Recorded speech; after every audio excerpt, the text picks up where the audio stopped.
with a silent prayer.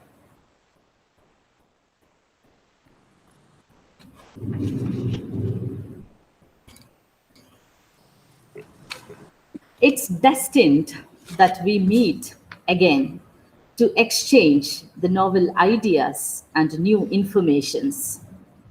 Our college, St. Mary's College, Thrissur, the first women's college in the district, is celebrating the Platinum Jubilee this year. I should say 75 years of glory.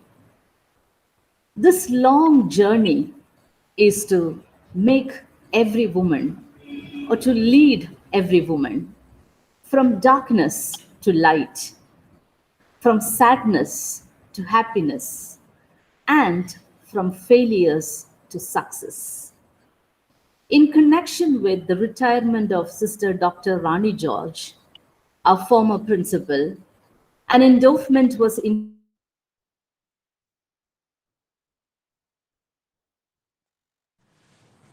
instituted by the PTA, alumni, and under the initiative of the IQAC of college. This endowment is utilized every year to organize an endowment lecture or seminar and an intercollegiate paper presentation competition on a topic of current relevance. The role of women in COVID scenario, in pandemic scenario, is the ideal topic chosen for this year.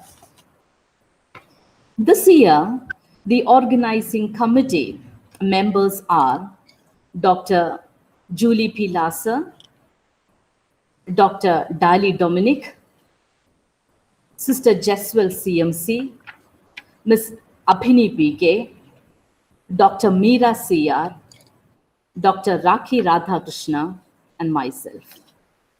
Representing everyone this side, let me enter into the duty that is entrusted on me today, that is to welcome you all. Our dear principal, Sister Dr. Magie Jose, is a source of constant support and inspiration for all of us at St. Mary's. She is actually the guiding light in all the good deeds, and I welcome her today to this event with a heart full of gratitude. Let me now introduce and welcome the first resource person of the day, Anjana Shankar. A senior journalist based in UAE, Anjana Shankar writes about global stories of conflict, migration, and natural disasters. She has reported from the front lines of the wars in Yemen and Syria, and has extensively written on the refugees crisis in Bangladesh, Iraq, and Europe. From interviewing militants to embedding with the UAE army in Yemen and covering earthquakes, floods, and terrorist attacks and elections, she has been to the most dangerous conflict zones in the world. She has interviewed many eminent personalities, like the prime ministers, chief ministers, ambassadors, politicians, and even award-winning global writers. Currently, the assistant editor at Khaleej Times, Anjana heads the local news team of the English Daily. In the UAE, she writes about a wide array of subjects, including labor rights, immigration, foreign relations, and expat welfare. Anjana is also a social media influencer with over 50,000 followers and speaks on issues concerning gender equality and sexual violence. I'm truly delighted to welcome this young, energetic, and vibrant personality to our midst today. Welcome, Anjana Shankar. Thank you.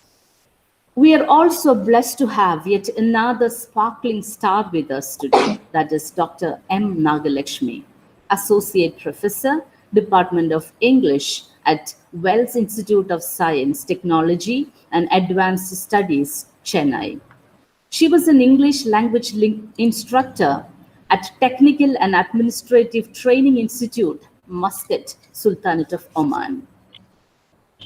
We are pleased to welcome you, ma'am, to this event and to this day.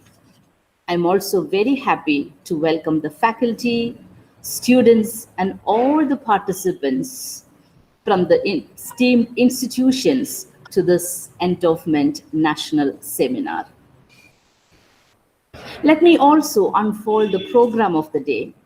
Soon after this, we have the presidential address by Sister Dr. Magie Jose, Principal, St. Mary's College. Our resource person, Anjana Shankar, will lead the first session.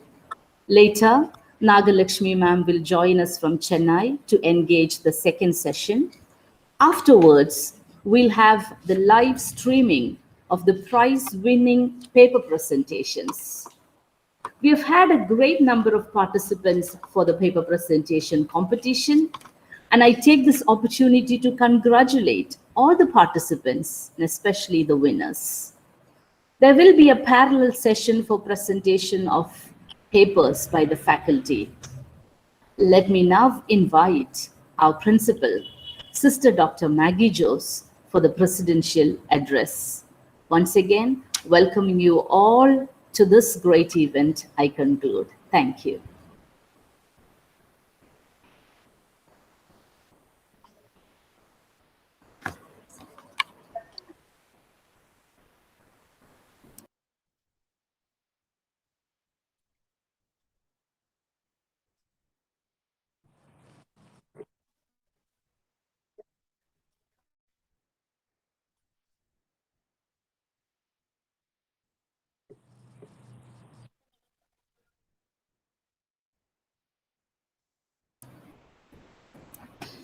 Sister Principal.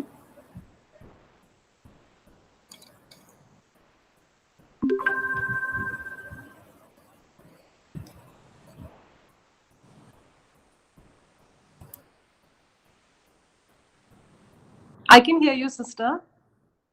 I hope everybody can hear you. It's okay, sister. Please proceed.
Now, Anjana ma'am will join us. Hi, good morning, everyone.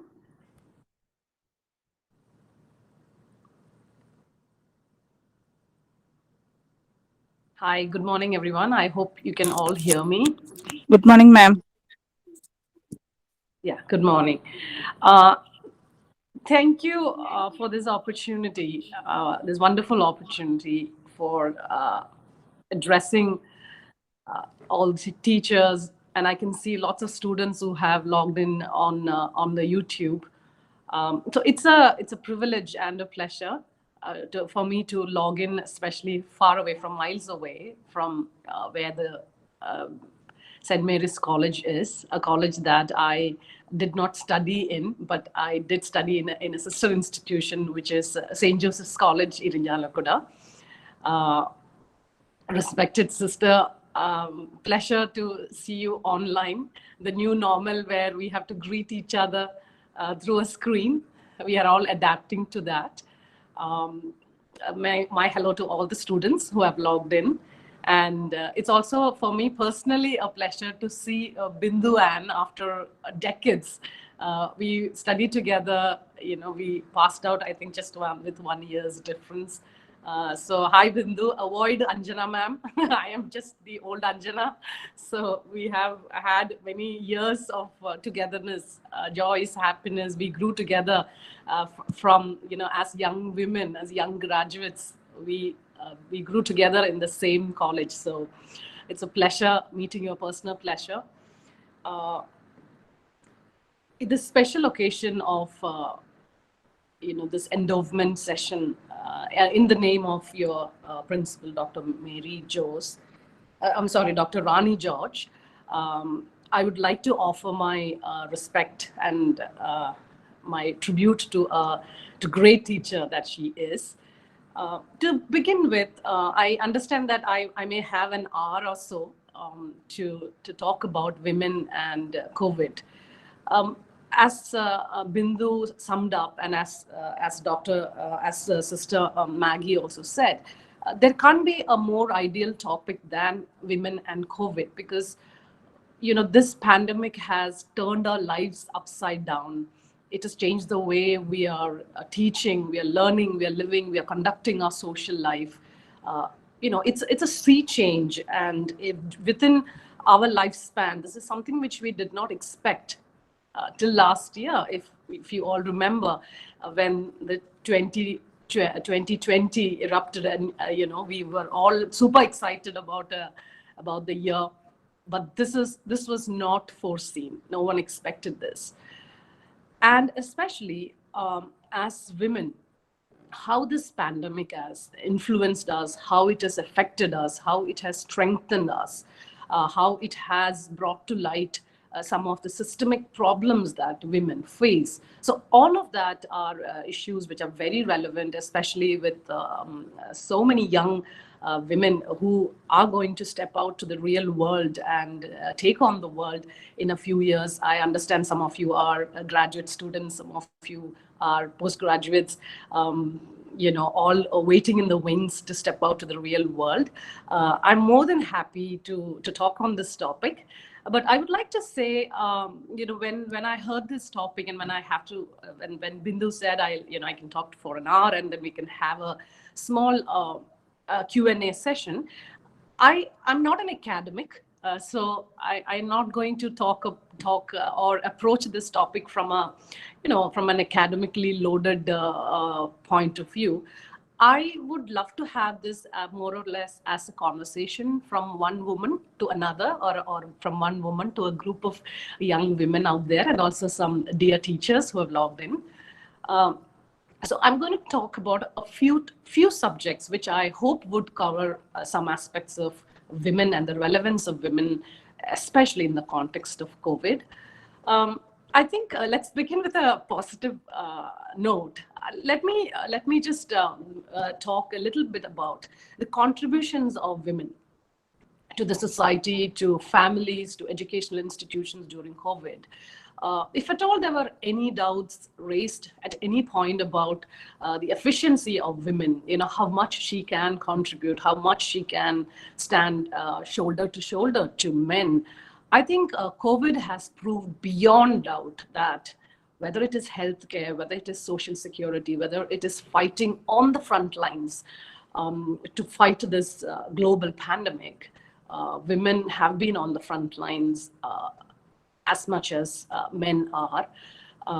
If you look at the healthcare workers, not just in India, globally, you know that the higher percentage of healthcare workers, especially medical nurses, all other medical professionals, women are, the percentage of men and women, the ratio of women are much higher in numbers.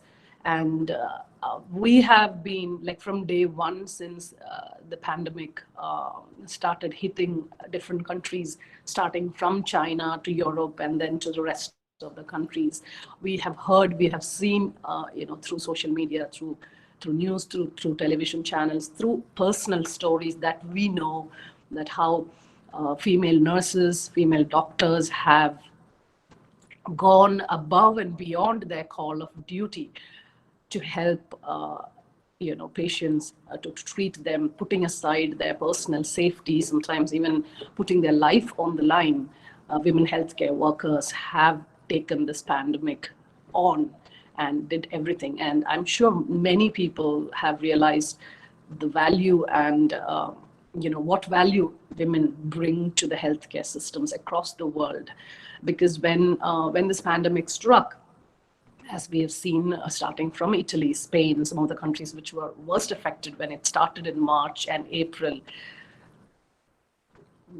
even the strongest healthcare infrastructure, whether it is European or as we see in the US, hospitals and the healthcare infrastructure was tested beyond limits. They were overflowing with patients, but how selflessly women have left their kids back home, how they have left their personal security behind, and they were working 18 hours, sometimes 20 hours. We have seen videos of even some care-like nurses, which really made us proud, that how they contributed, and they still keep contributing to fighting this pandemic. So even the place where I am from, I'm talking to you from Dubai now, like any other country, a majority of healthcare workers are here from our small state, Kerala, which is in the forefront of healthcare. Most of the medical nurses are. So whenever we go to hospitals, we have seen nurses who haven't seen their kids for days because either they are infected or they want to keep their families safe. So they are sleeping and working in hospitals, taking care of patients selflessly. So as a woman, as I think we all can be proud that this is a time that we prove to the world what women can bring to the table when there is a challenge of this scale that sweeps us off our feet, that turned the entire world upside down. Women were there on the front lines. We were not flustered. We did not cow down under this pressure, and we could take it on. So a very proud achievement for women. And also, I would like to bring, since there are a lot of teachers who have logged in here, look at our educational system, whether in our home state, in India or elsewhere. Majority of teachers, they are women, right? So teaching, as you all know, that has taken a different dynamics of imparting knowledge and students learning, imbibing knowledge is a new normal now. We have never experienced this before. Thousands and thousands of students, not even thousands, I should talk in billions of students were out of school. Teachers were sitting at home, but it did not stop the process of education, which is universal. So even now, the fact that this endowment lecture and the classes and the seminars that you are conducting, that is itself is a proof that we can adapt, women can adapt. to new challenges, to new situations. And, there's always a stereotype about women that we are technologically challenged. We are not meant to be high tech. That's men lead the charge when it comes to doing something about technological education, adapting to technology, that, women take a back seat. I think that has been smashed into smithereens, that stereotype, because it's women, female teachers who have quickly adapted to this new normal of online learning. Millions of our students are not just being taught their lessons, but teachers are still, I'm sure most of the teachers here are, it's not an exemption, that you are deeply involved, closely involved in their learning process. They are still interacting with students, interacting with their parents, and which turns out to be a 24-hour job, I understand, because, I'm, as a journalist, I'm also working from home most of the time. But there is no time limit for how long do you work. So even after the class hours, which would be, I guess, from 9 to 5, teachers are still doing their work at home. So even when it comes to the adapting to the new technology and making sure that education is imparted without any hassles, without any roadblocks, I think women has done wonderful. So that is also, I think, something great that we can be proud of. Now, technology doesn't scare us. So we can take on technology. We can adapt to technology. We are masters of technology. So that is something good that has come out of this pandemic. And I always wanted to, just when I was talking about healthcare, some women leaders have stood out during this pandemic. We've always, the spotlight is always on women, especially when they are on leadership roles, and how much can they do, and all the stereotypes attached to women and leadership. So if at all there were any questions raised, I think we don't have to look elsewhere, but just turn our cameras or turn our eyes into our own home state with our health minister, Dr. Shailaja, who has hogged the limelight all over the world. Globally, she has been spoken about the leadership skills and the way the small state of Kerala, tucked in the southern corner of India, how we had in the initial stages taken on COVID and flattened the COVID curve, hit the headlines all over the world. All the global news platforms were going gaga over how Dr. Shailaja has flattened the COVID curve in Kerala and what's example that we have set.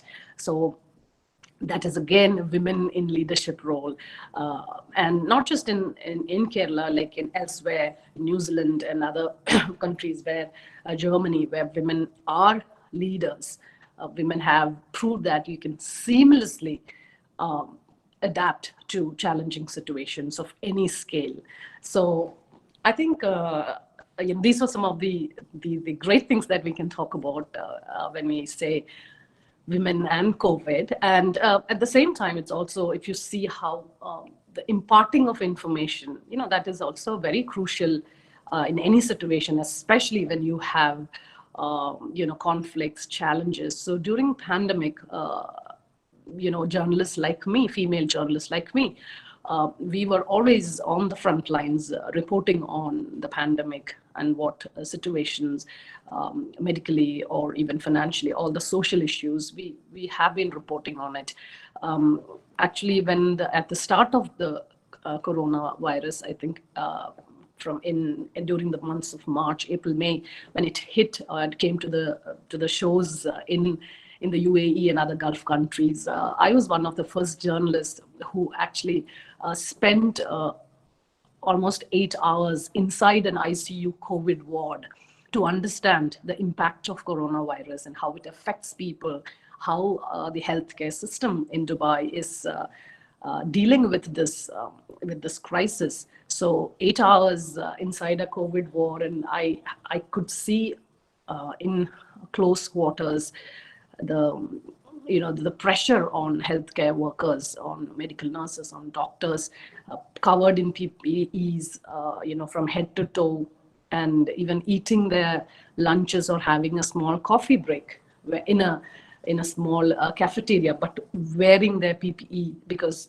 there was a shortage of PPEs globally, and you don't want to waste what you're wearing, so they would eat and drink, take short breaks.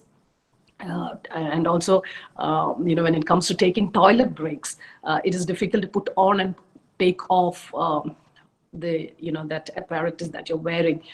So those kind of challenges, and also you're mingling very closely with COVID patients, severely affected COVID patients, because they are in the ICU wards. So that was one of the first reports that I had done as a journalist, by embedding inside a COVID ward. So likewise, in the UAE, other women journalists, and also across the world, in any news desk, especially I can tell from my example, I have more women reporters than men in my team. I had a team of reporters for Khaleej Times. We are more women there than men. And that is the case with many newsrooms across the world. Women have not been sitting at home. They've not been doing armchair reporting, as we call it, because we sit at home and report. But with all these crises raging across, and when people were, except for the people who are working at the essential sectors, and people were sitting at home, there were lockdowns, there were female journalists who are out on the street reporting on health crisis, which is this pandemic. So this is what I thought about when I wanted to talk about the contributions of women during the pandemic. But what I would like to stress during this session is about what are the challenges that women face during COVID. I think that is important, because as young women, we have to understand the realities around us, and how an unprecedented challenge like this would have an implication, and some of the challenges that we see today, that the way it impacts women's life, it doesn't. It could have far-reaching consequences. For example, most of the human rights and organizations that fight for women's rights have pointed to the fact that this 1 year of pandemic and what it has done to women's rights, women's social security, women's health, women's financial security or financial status, maybe would have pulled us back 5 years or 10 years back to, like a reverse progress. So I would like to speak a little bit about, how COVID has affected women, because as much as we have contributed to dealing with this pandemic, whether our societies, whether our healthcare system, whether our governments, whether our social security systems have been fair to women, have the governments raised up to the challenge of how they can best treat their women. Lots of questions can be raised about it, and I do intend to raise some questions as I address this session. See, there is no doubt that how much our societies rely on women, as I mentioned, for all these sectors: education, healthcare, social security, or even fighting it on the front lines. There's no doubt.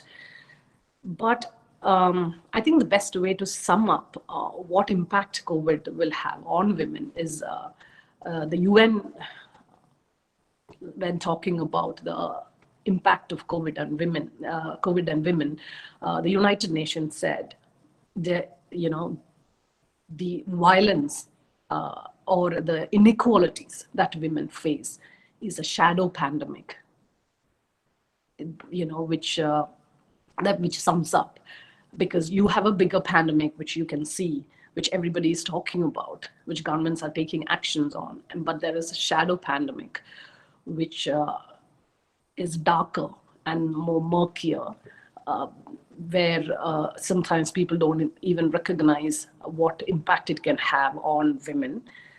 The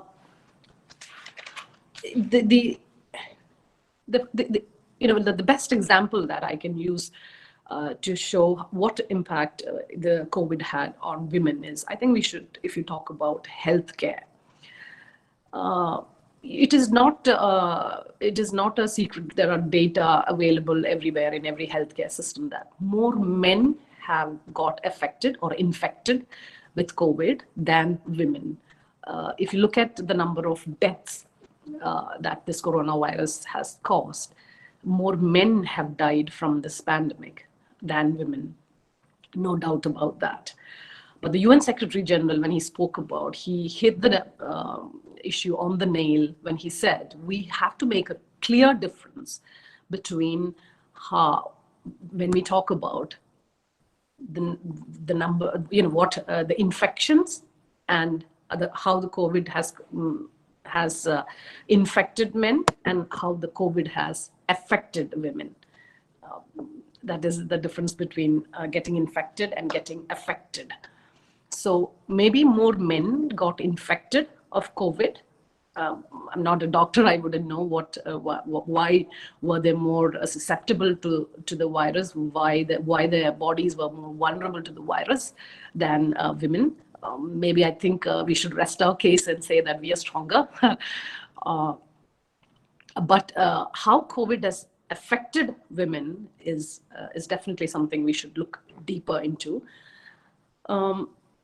Most of the infections that women had, or if you look at the number of infections that healthcare workers had across the world, more women got infected, more women healthcare workers got infected than men.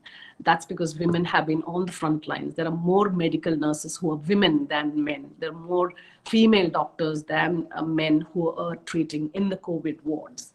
So, like for example, I just culled out some data just to illustrate this point. In Spain, more than 75% of female nurses of the infections among healthcare workers, 75% women got infected, and it was nearly 25% men who got infected among the healthcare workers. In Italy, which was one of the worst affected countries, the figures was more or less the same: 64% women, and 31% men in healthcare sector. So the mortality rate is definitely high among men, but women healthcare workers took the bigger brunt of the pandemic. Another area where women actually had to take a huge hit when it came to pandemic. And I'm sure this will ring a bell for many people, because we all come from families and we see it. Sometimes we don't recognize it, whether we choose, sometimes we choose not to see it. Across the world, even in sometimes that we believe societies where gender equality and gender balance are better compared to compared to our societies, the systemic inequalities that women face, the gender violence that women face, have amplified. COVID has exacerbated those systemic problems that women face, whether it is whether it is inequalities, gender inequalities, unequal pay, unequal status in the society.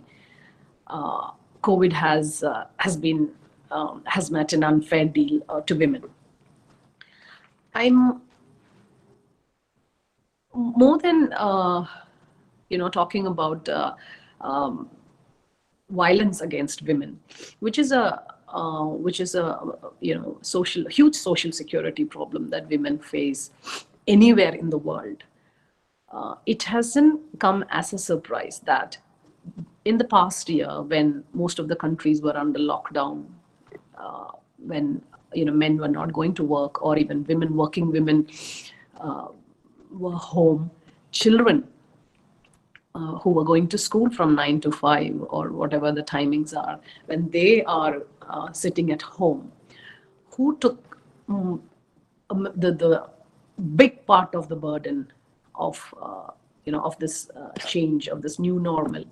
It was women, because the household chores that women do, according to people who fight for gender equality, and who are deeply involved in the many social security issues of women, they say 30% of women had to stay at home or choose not to work to support their homes.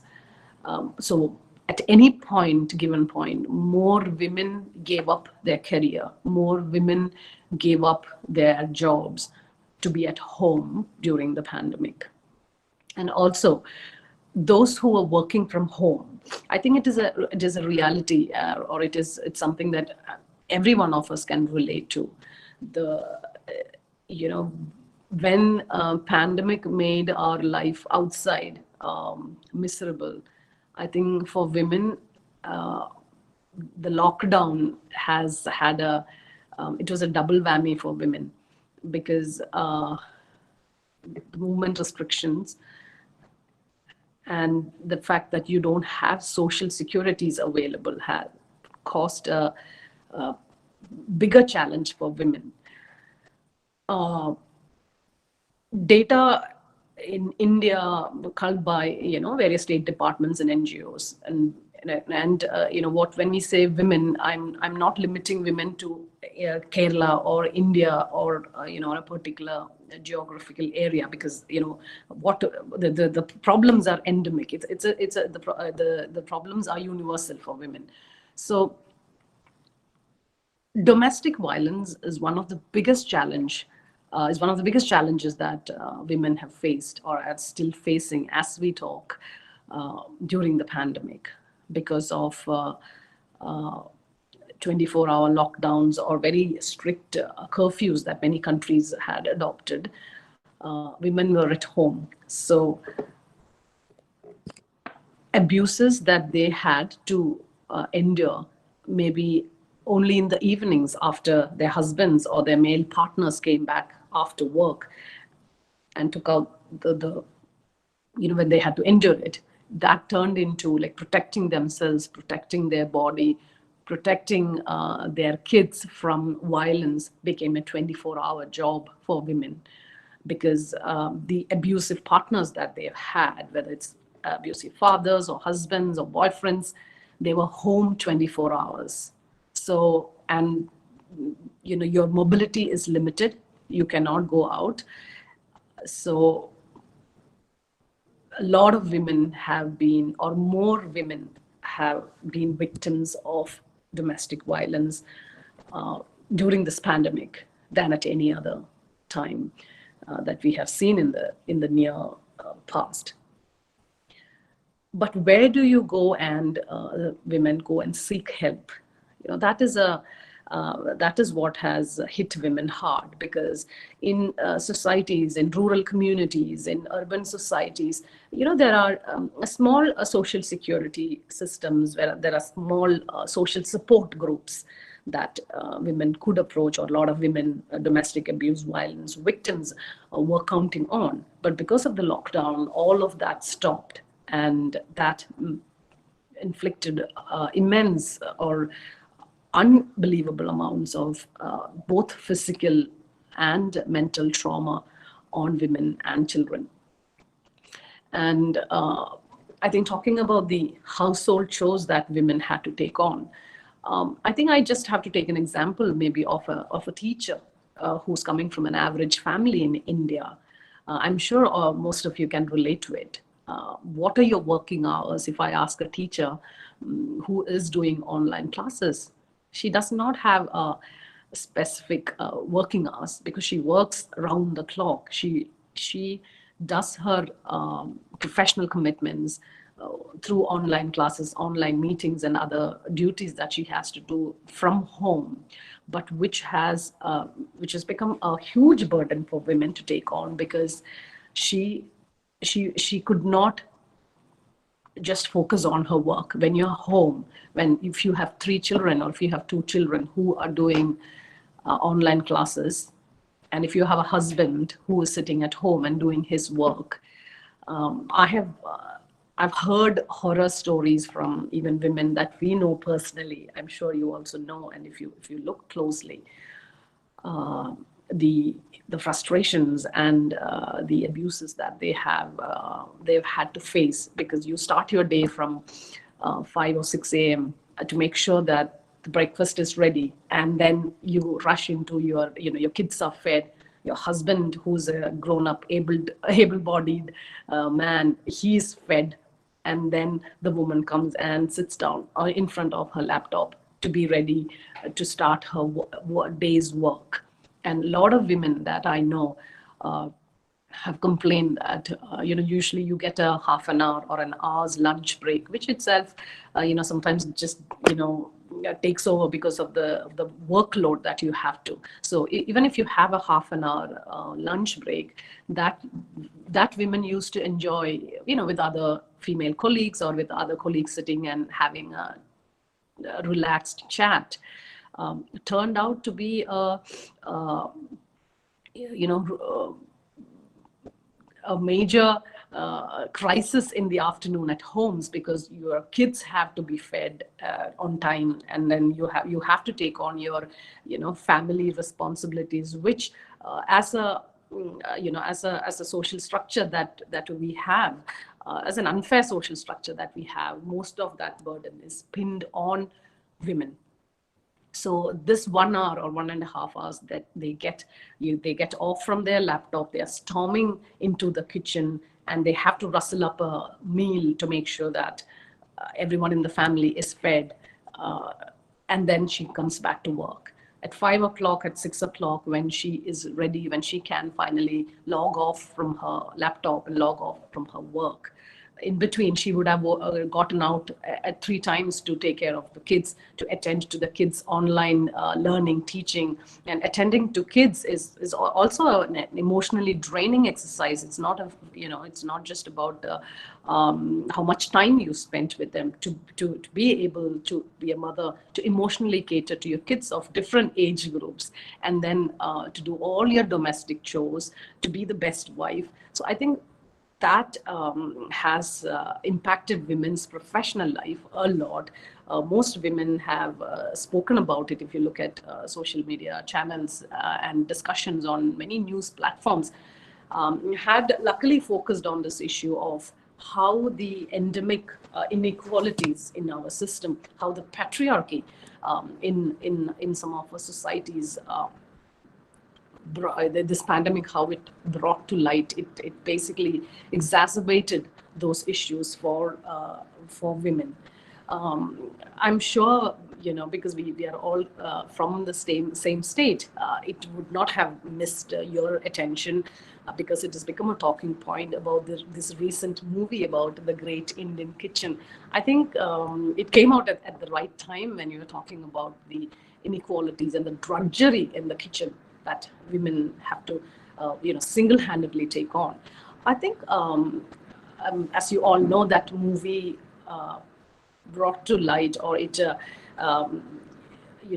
was a moment of recognition, at least. A lot of men said that they watched that movie and they squirmed, just seeing up front what they do to their mothers, what they do to their sisters, what they do to their wives, how that sense of privilege, that entitlement of being served, that many men don't even understand the repercussions of it, because that's a system they have been fed on. That's a norm which is normal for them, where they are served and women are there to serve them. So those are the two extremes that we have seen.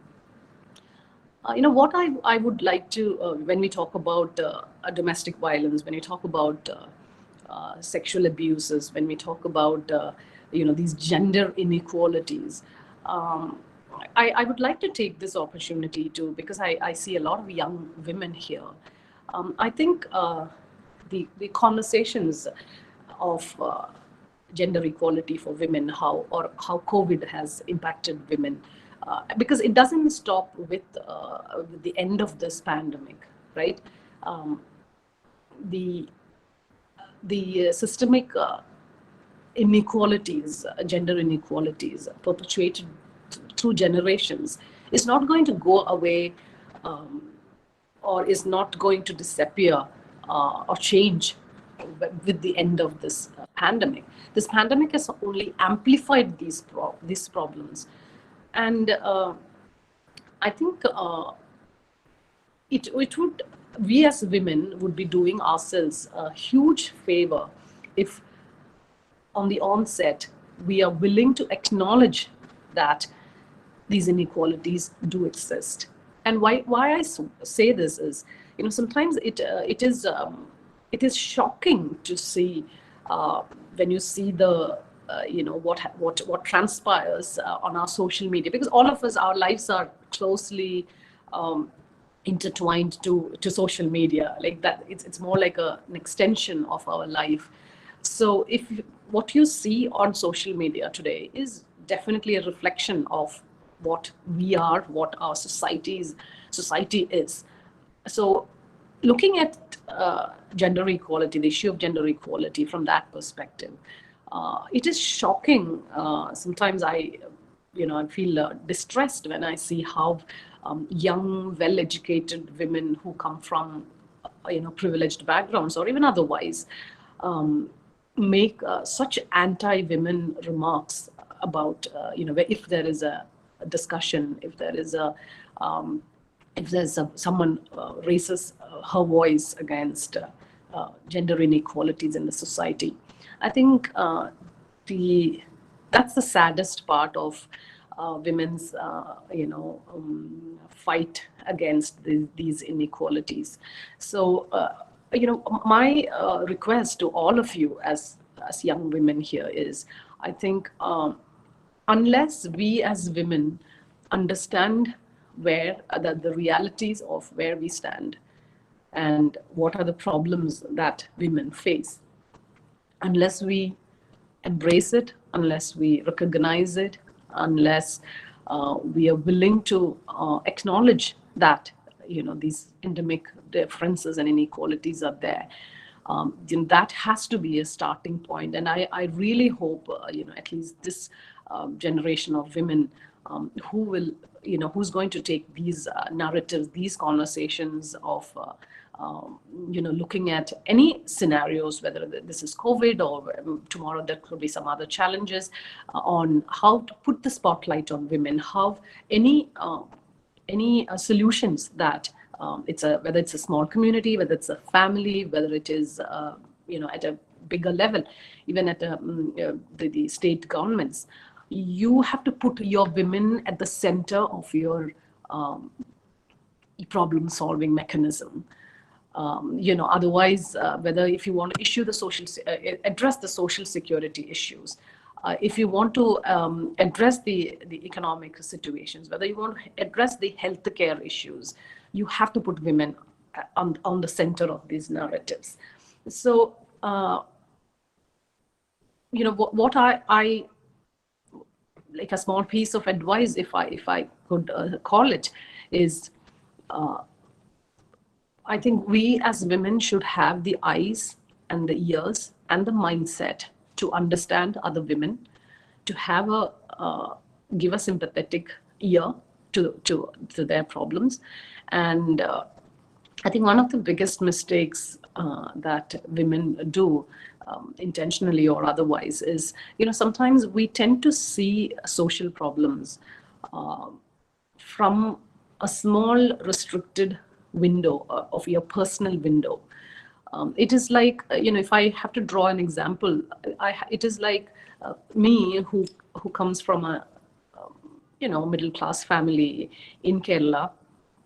saying that, oh, I don't think we should make a big deal about the issue of dowry, because my father did not pay dowry, or my family did not struggle to pay dowry, because when I got married, that was not even a problem.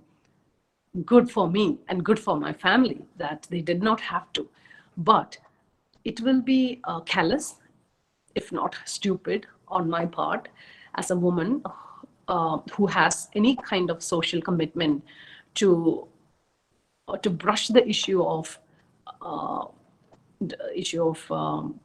dowry under the carpet and pretend that it does not exist, just because I, or my family, or maybe a few people in my close circles did not face an issue with the dowry. I mean, that is the smallest examples that I can give. I think I'm quite tempted to allude to a reference made by a popular movie star recently, when she was asked about the issue of gender inequalities and patriarchy and violence or sexism. She said, oh, I don't think I can talk about it. I don't want to talk about it because I have not experienced it. I think it should be a commitment from women like us, like me, and women like you, to make sure that we don't end up as Mamata Mohandases, or people like who talk and look at the world and see things, especially about women's issues, from a privileged pedestal. Fortunately or unfortunately, your family or your community or your religion, or that particular system that you are in, have given to you on a platter. The very fact that sometimes it is not the major reforms or some revolution that is going to bring about changes. Sometimes it is a small act. Sometimes it's a small word. Sometimes it is a sympathetic ear that would lend that you can lend to your colleague, that could make big difference. That could be the first step where women can find solutions to their problems.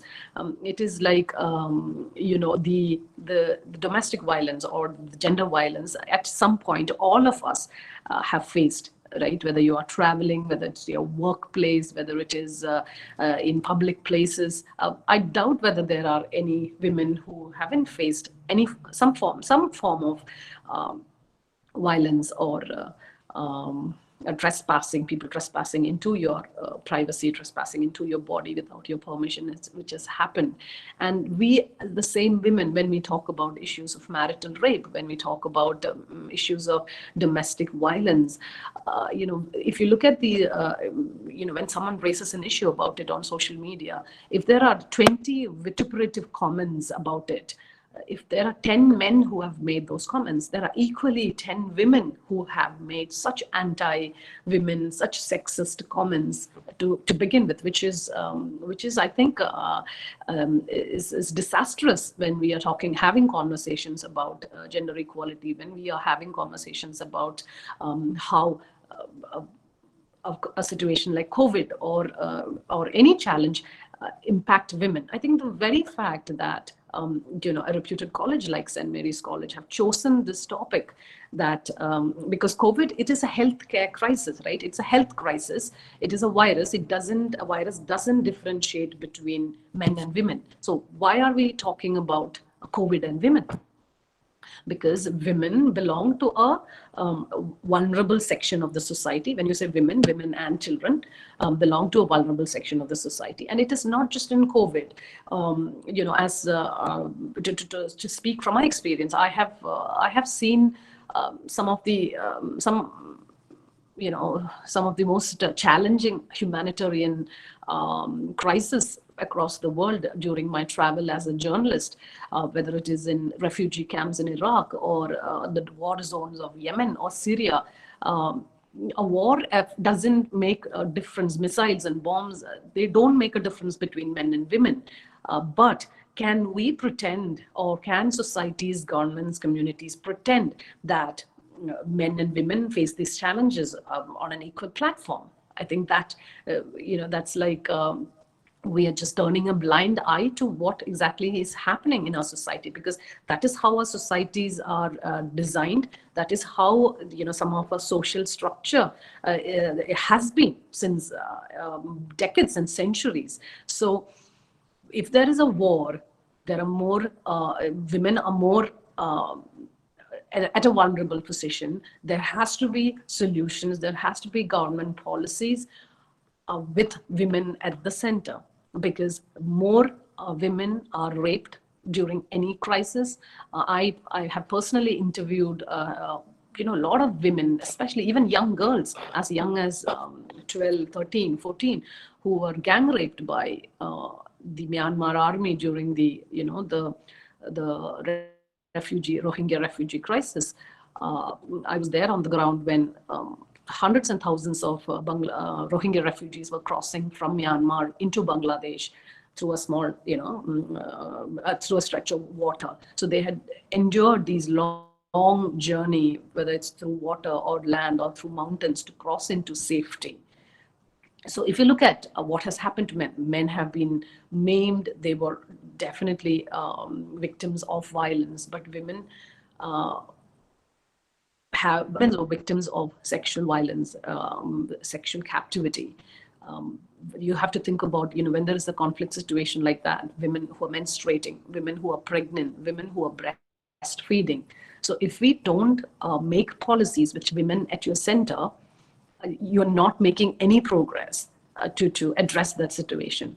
And I did, talk about the issue of domestic violence and gender violence that women are subjected to. So in some of these camps, there are nearly 1 million Rohingya refugees living in these camps. I've been to those camps at least twice. I have, I've covered those issues for 2 weeks at a stretch, going to these camps. So even now, one of the biggest issues while we're talking about, relocating these refugees, their social security rights, all of that, which is equally important, one of the biggest crises that healthcare workers or NGOs, volunteers who work with these refugees face is the domestic violence that women are facing. And not just domestic violence, sexual violence, because people living in these crammed conditions in these small dilapidated camps, like hundreds of them, stuffed into small spaces like sardines.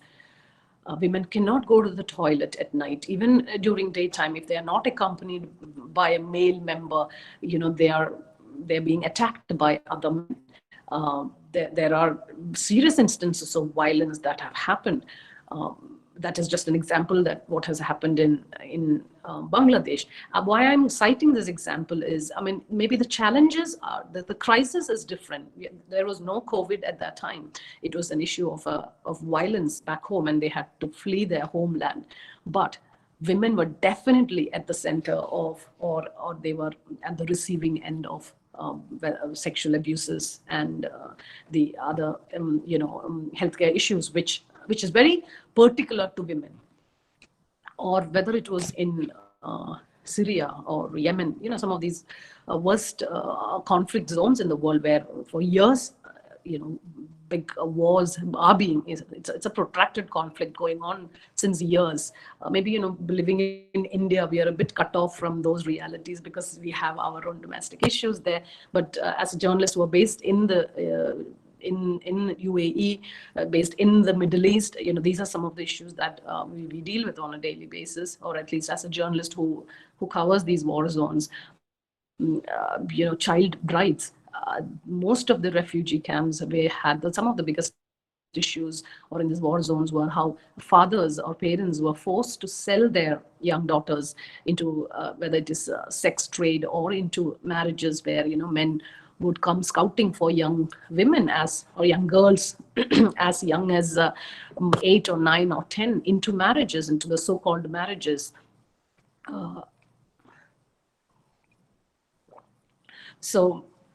And now, in most of these places, because of the coronavirus,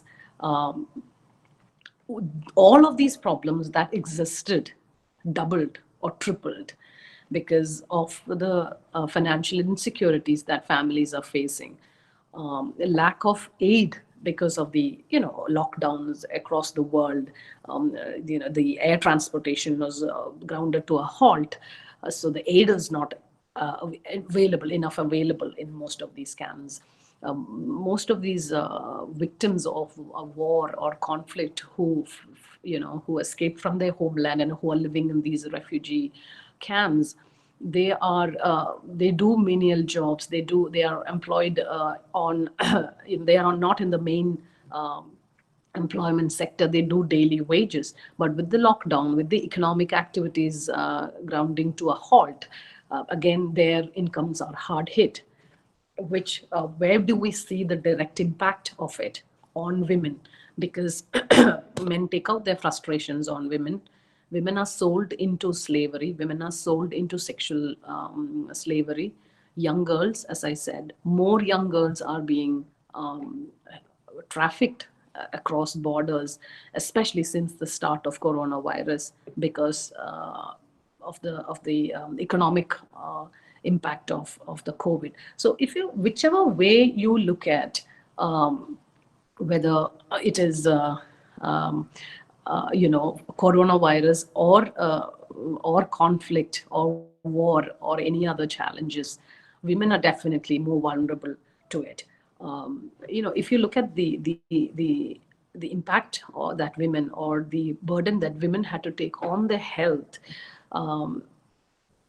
I don't know how many of you can relate to it, but most of the countries, to make sure that they are prepared to deal with the rising number of coronavirus cases, especially in the start of March, April, May, June, those months, the all the non-essential medical services were stopped in hospitals.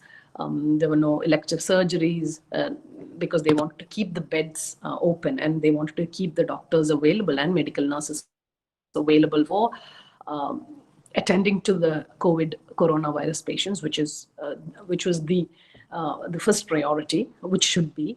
But what is the direct impact that women have had because hospitals stopped taking patients? There were a lot of women who were victims of domestic violence who wanted medical help, who had serious bruises, and they wanted medical care. They could not get it. There were a lot of women who had unwanted pregnancies. And when I say unwanted pregnancies, I'm talking about rape, whether it is domestic or otherwise. There were women who were raped and got pregnant, and they wanted medical help. So across Europe, so thousands of cases have been reported where women wanted help from medical professionals, especially when it comes to their gynec issues. Women could not seek help. So there again, women are in a vulnerable situation. So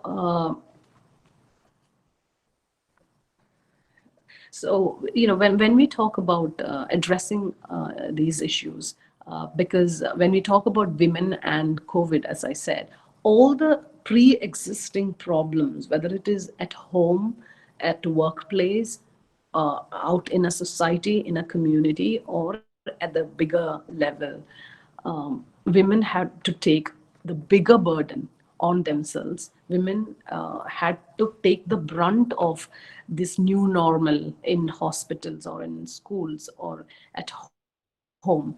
And many of these communities' help, which was available for women, was also curtailed because of the lockdowns and restriction. So when it comes to her mobility, when it comes to her health, when it comes to her safety, when it comes to her finances, COVID has definitely hit women the hardest.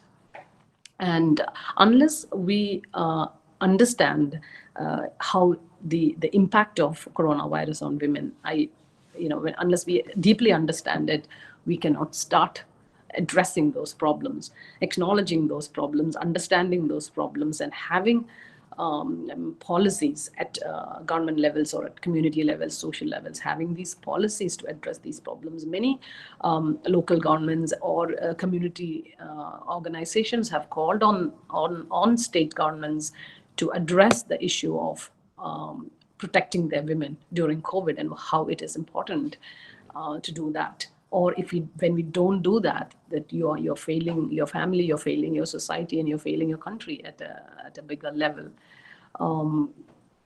So I mean, these are some of the issues which I wanted to talk about, and I would be more than happy to take some questions, or if there is, if there is any aspect of COVID and women, if that I have not addressed and which you would love to talk about, I think we should take this conversation forward, and I would love to hear some questions. I'm also logged into YouTube, and if somebody wants to key in a question, I think we can easily interact there, and I can answer you. I'm going to just say hi on YouTube, because I can see a lot of students are logged in there. Yeah, I just said hi on YouTube. So if anybody has a question, please do key in there. I think that would be the best way, because a monologue is always boring, and our perspective is different, experience is different. So I would really love to hear from you as young students here. Okay, Ashwati, Ani, Anita, Sneha, Rosmi, Anjana Krishnan. I can see an Anjana here. Atira. Please do say something. If you have a question, shoot. Bindu, is there something that you would like to add?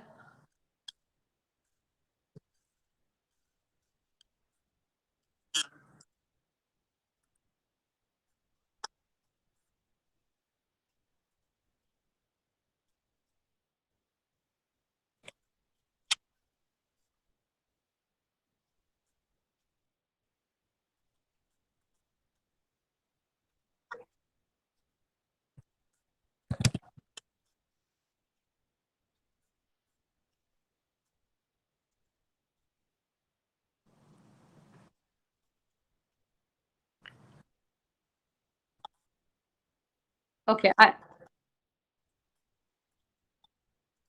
yeah, I'm getting a few questions, Bindu, here on YouTube. Someone has asked, who is my role model? See, honestly, I would actually begin to say, I mean, this is something which I wanted to add, because we are talking about women, and maybe there is a reason why, why you called me to address this session. See, one message, if I could use this platform to give to all these women here, I'm sure you all hail from, from somewhere around Thrissur or in Kerala. See, from whatever little experience or exposure that I have gathered as a woman, as a journalist, or some of these challenging assignments, so-called, that I have done.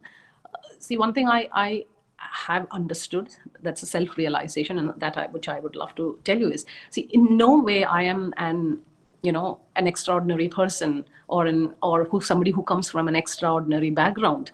I grew up in a small town called Irinalakuda. Maybe some of you are from Irinalakuda. I went to Little Flower Convent, which is my name, which is next door where I was living. And then from there I studied in St. Joseph's College, where my mom was also teaching there.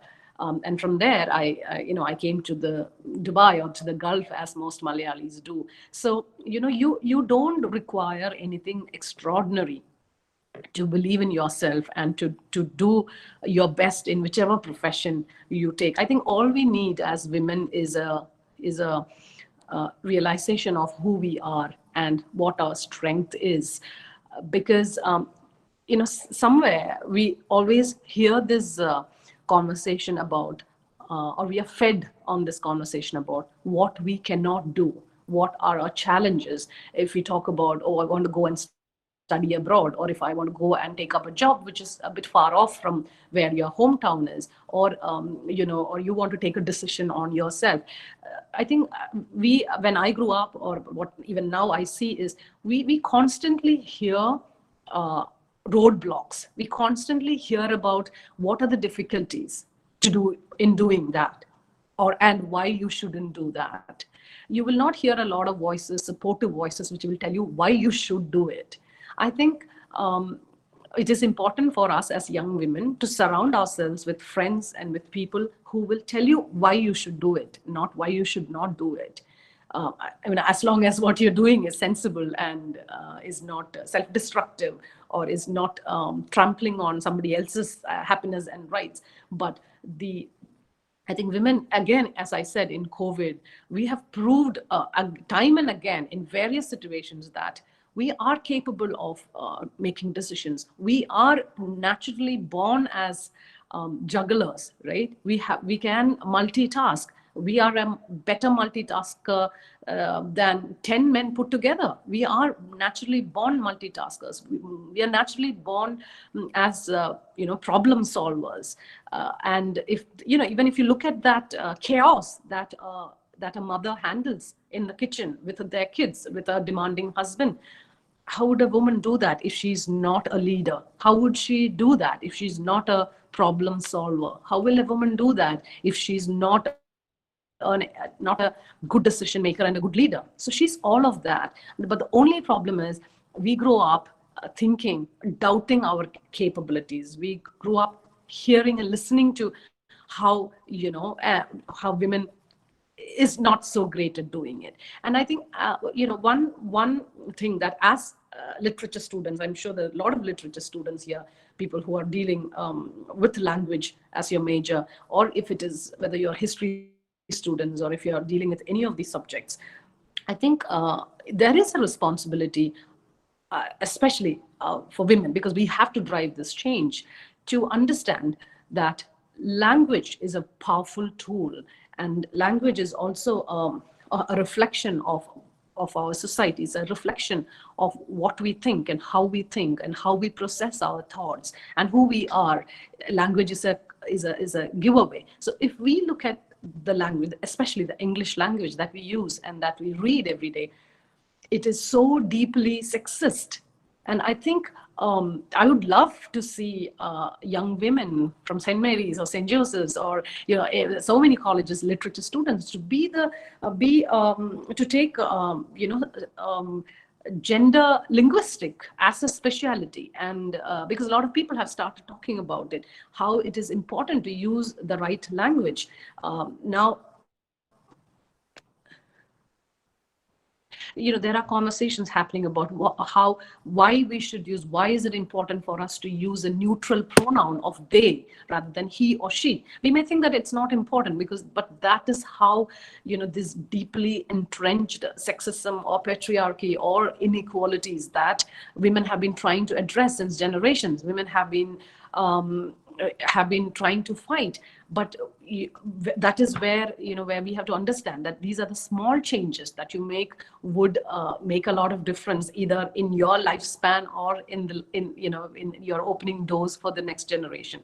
So as students of literature, as students of history, understand the problems that you see in the gender-specific languages. You say man-made. Why do you say man-made? Right? I think recently there was a Facebook post by a kid, if you have seen it, who's questioning her mother about, why are they calling it man-made? Shouldn't it be human-made? Because, also women have contributed to, that was quite an eye-opening video, because, these conversations have been happening among linguists. These conversations have been happening, it's and that narrative is already there. You say man-made. And, some of these, I have a young son, he's 19. So, certain languages that we use inadvertently reflect that deep sexism that we sometimes don't realize. Some of these terms that people use, even in newsrooms where I come from, where, as I said, there are more female reporters than sometimes male journalists, and we have gone out reporting on whether it's crimes, whether it is investigative journalism, whether it's war zones. If you look at the global landscape of journalists, there are more female war correspondents than men. But you still say, when we talk to our young boys, when we talk to a young girl, we still use the term, oh, man up. You have act like a man, or don't be a sissy like a girl. Oh, why are you crying like a girl? This could be very innocuous references that you are making, which you have heard from your parents, which you have heard from your teachers, and then you pass it on to the next generation.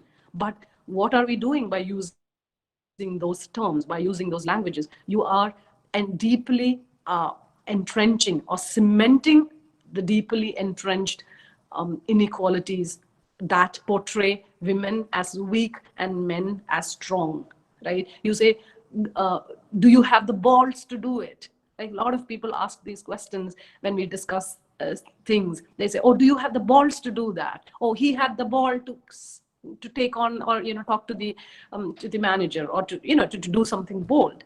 So what does that imply? It is they are, through that term, they are implying, they are referring to the particular physical structure of a man, and saying that is what you require to be bold. That is, if you are a man, then you are bold enough to do that. Why was that?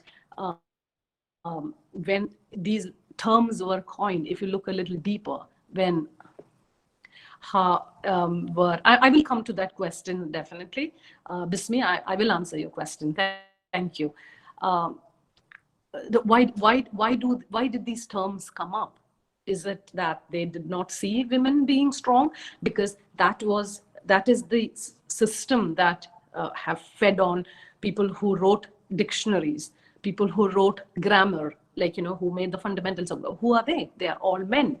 So it's a male-driven linguistic pattern that we have, which tomorrow you will be authors, tomorrow you will be journalists, tomorrow you will be linguists. So these are some of the problems we definitely. So even when it comes to a challenge like COVID, as I said, you say man flu. There's a term that is always used, man flu. So what do you mean by man flu? Women don't have flu? Because when a man, when he has a flu, that that the entire household will take attention. Like, everybody is focused on him to take care of the man flu. But if you have noticed, when your mother falls sick, or if you are a wife, when you fall sick, does anyone notice? No, the domestic work, that cycle of work will continue without any problem, right? Because that is what you're conditioned to, that because you serve, you make others' life better, you make compromises, which is, I'm not saying that any of this is bad, any of this is wrong. There is a great honor in doing all of that, but there has to be a sense of equality there. When there is a sense of exploitation, when it is forced on someone, when their certain gender role is assigned to you, that is where the problem is. Because I see a lot of women, when feminists like me raise this question, they're like, so what do you mean? My husband is working, he earns, and then I'm taking care of the household. What is the problem? Are you saying that he has to come back from work and make tea or cook? Because no, that is not the conversation here. That's not the narrative here. When a man goes out and when he works, and when a woman is taking care of the kids, what is happening? That is a clear division of labor, which is fantastic, right? That is how you can strike the balance. Somebody works, somebody is staying at home.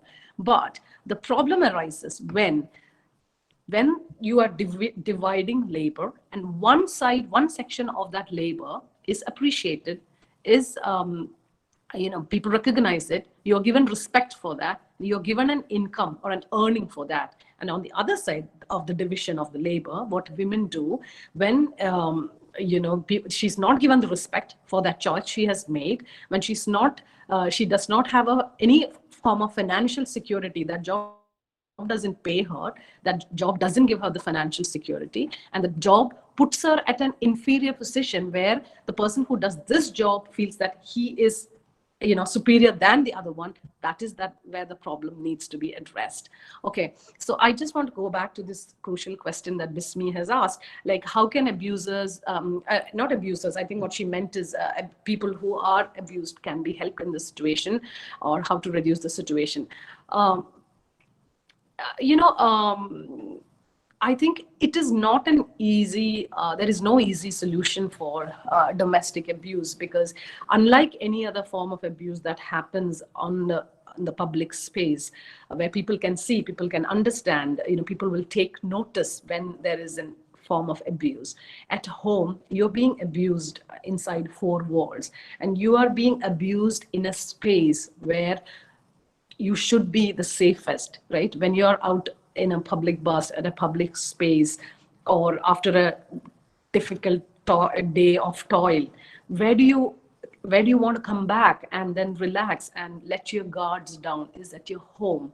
So imagine these women who in their own homes, in their safe spaces, in their safe zones, is the most dangerous zones for them. I think that's the most difficult challenge.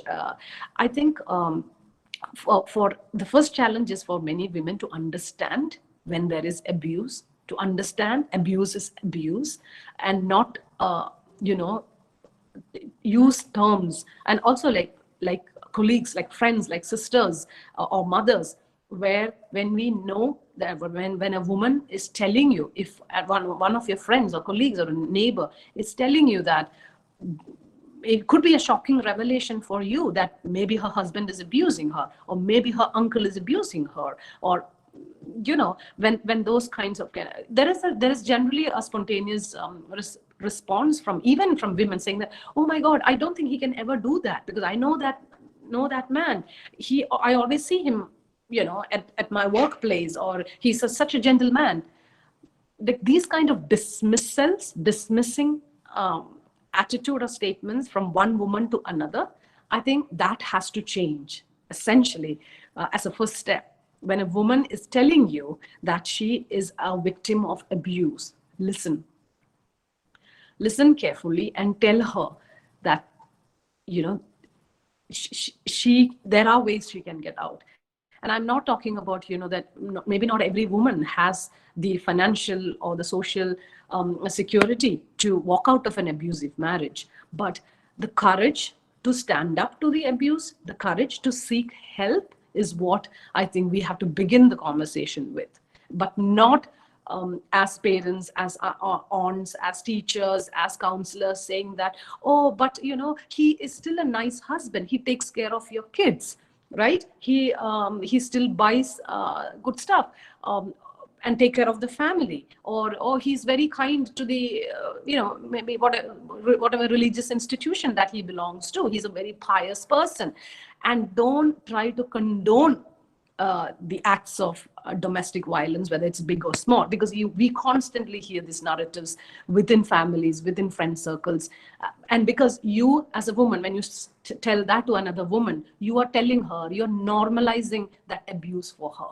I think as it's a social responsibility for all of us, a gender responsibility for us to at least give a patient, sympathetic, understanding hearing when a woman says that she, or a girl says that she is a victim of domestic abuse. And then once she understands, maybe that one word would give her the courage to open up, maybe to tell her parents, or maybe to seek social support, or if it is if it is a case where she has to seek help from the police. It comes from, she should have the confidence. I think that is what a lot of women, because it's very easy to talk for an empowered woman to say that, oh, I walked out of an abusive marriage, or I would never put up something like that at my workplace. Yes, maybe you are strong enough, you have enough supporting system to do that, but there are thousands of women around you who don't have those privileges, who don't have that mental capabilities to see through abuse and to raise their voice and to stand up against abuse. I think we have to understand that, because every woman has different ranges of strength. We all come from different backgrounds. We all come from different family setups. I don't know how many women or our families would downright tell their daughters that if he's abusing you, come home, or if he's abusing you, we will talk to him or we will sort it out. But sometimes what women hear is, oh, you are a woman, you have to compromise. But it's okay, maybe it was just a moment of anger, he hit you, but he's actually a nice guy, that, right? So these kind of cementing and normalizing these conversations are not doing women any favor. And I think we are culprits in it as much as the society is.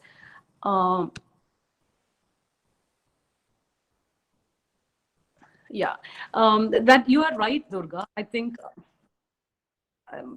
she has raised. Yes, sure, sister.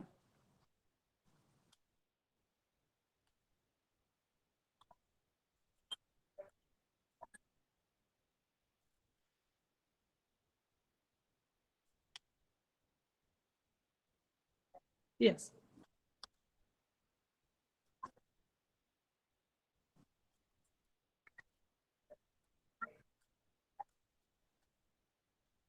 Yeah.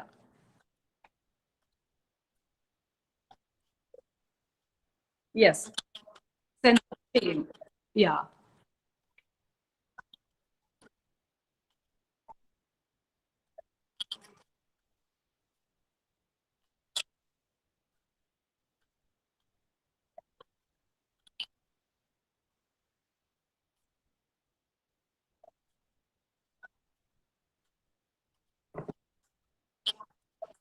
Yeah.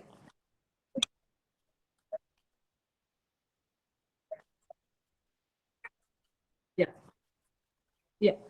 A very good question, sister. I'm glad you raised it, because uh, as an institution, as a girls' institution, I'm sure there's a lot we can do. That's what I believe. Because in the same way, now, the government has come up with certain new policies on work-related sexual abuses or gender inequalities. There has to be, I mean, it is made mandatory. I don't know how many people are doing it, especially after the Delhi rape case. Should have a committee where there are both men and women, that if there is a report on sexual abuse or on gender violence reported within the institution, it has to be reported and it has to be investigated by that committee. So I think similarly in colleges or educational institutions, I think it would be a good idea, uh, if including psychologists, or I'm sure you have student counselors, with a few teachers or your student leaders, if there is a cell formed where victims of abuse, whether it is at home, whether it is at a workplace or anywhere, that they can come and confide, that they know that they can come and tell them, talk about it, and then whether it can be legal, sometimes it has to be medical, sometimes it has to be psychological. I think that those help can be initiated, because the problem with most families are they don't have a conducive environment where they can talk about, as you said, a rape, because 60% of rapes or sexual abuse or violence reported are from either their intimate partners or their family members or people that they know. So for a young girl to tell even to their own families, where sexuality or sexual violence or sexual health is never discussed, they don't have the confidence to go and say, this close family member or this close this neighbor or a family friend or someone at my school or someone who's coming to work at home has abused me or has touched me inappropriately. Women tend to supply. I myself, is an example where, not because of any reason, I was just scared. When there was an incident of sexual, not violence, not rape, but something that rattled me as a young girl. I did not have the courage, not because anybody would have accused me, not because I was scared.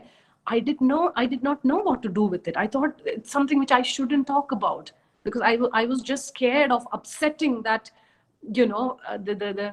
the family equations that you see around, or if it is friends, or I did not. And now when I look back, I totally understand, or sometimes I don't understand, where did that fear come from? That is because I grew up in a society, I mean, not in a family, in a society where rape is always looked at with a sense of shame.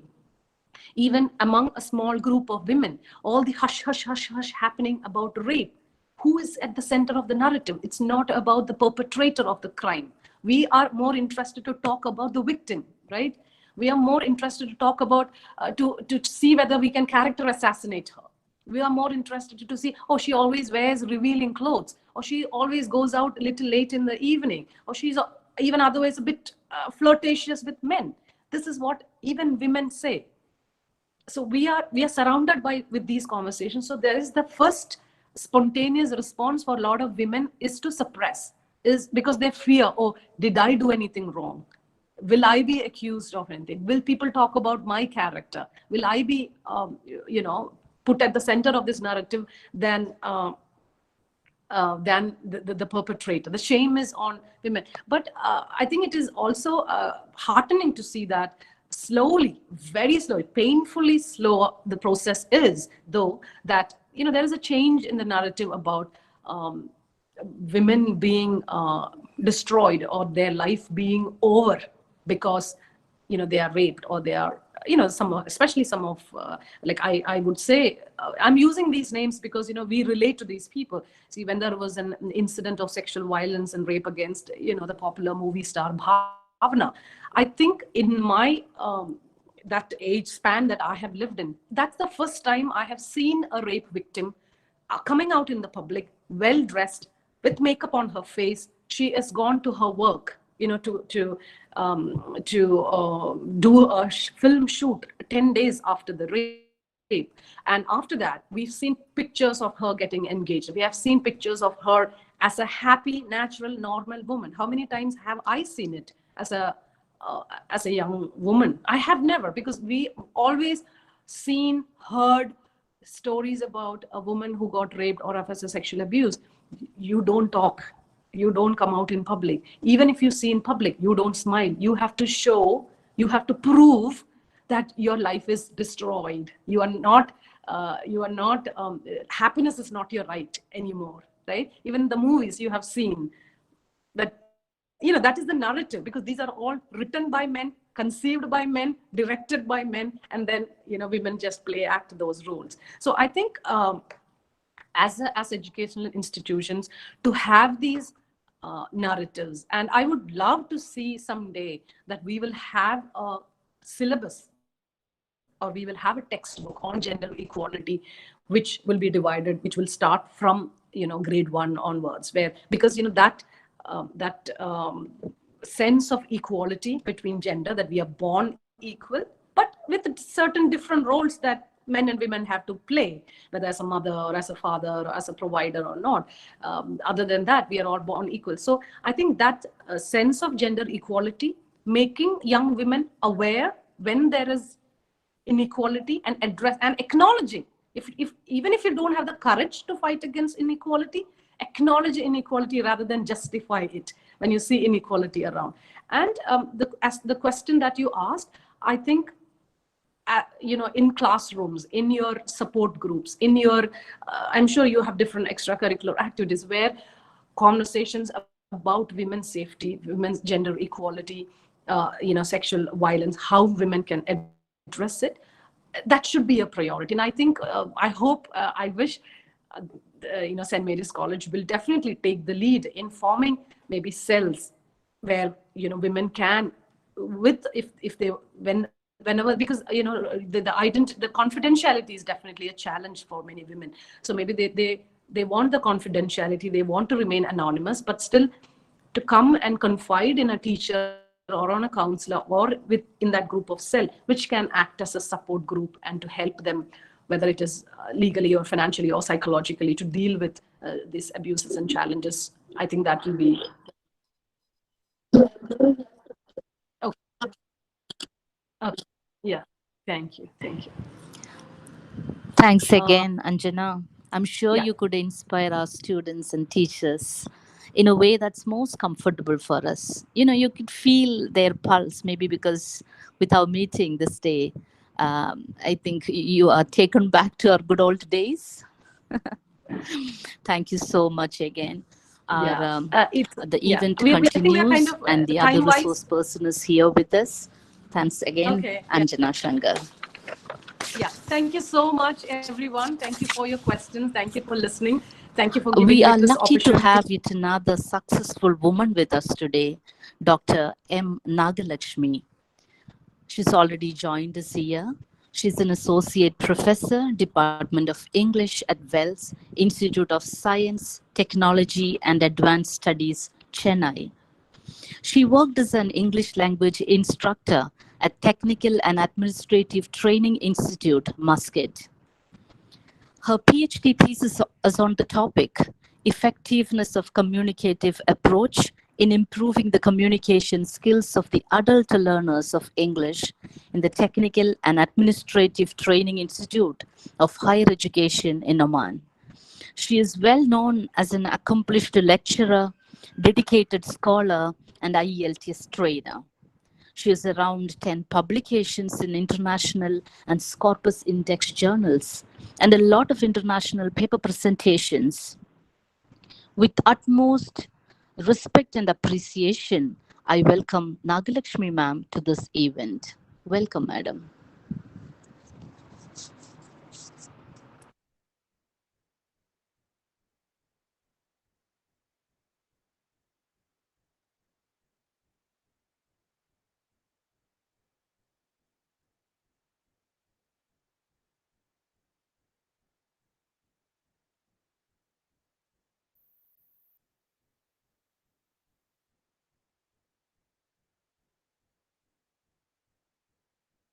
Yes, ma'am.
No, ma'am.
When I talk these things, maybe you young girls feel something very, very big concept, which is very difficult to decode, but it is very simple. It's a very simple thing. What we experience in our homes. That's it. I just explained the way how we were brought up. Nagalakshmi ma'am, Yes, shall I interrupt? yes. Your slide is stuck, miss. It is still in the first one. Oh, sorry. I've changed my slides. 1 minute, let me see.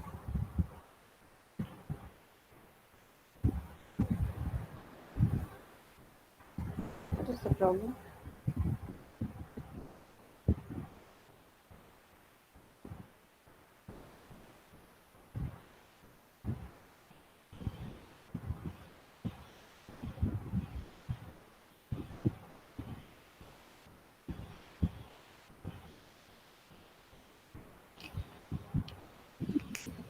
Is it visible now? Yes, it is visible. Uh, one is not born but rather becomes a woman. Is it? That's what we can see. Yeah. I just want to.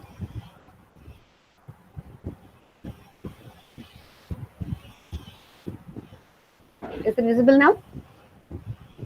Yes, ma'am.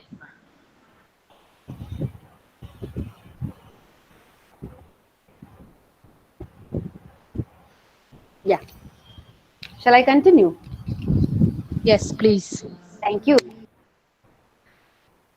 So, masculinity and femininity. These are the two products of nurture, how individuals are brought up. They are casually constructed. The mechanism of construction is social learning. When I talk these things, maybe the young girls find it difficult to decode. They may find it, it's a big concept, but it is a very simple concept that how we, the women, experience in our homes, how we were brought up, how our mothers and grandmothers were brought up. The society has laid some rules to be followed to identify ourselves as women. You may ask,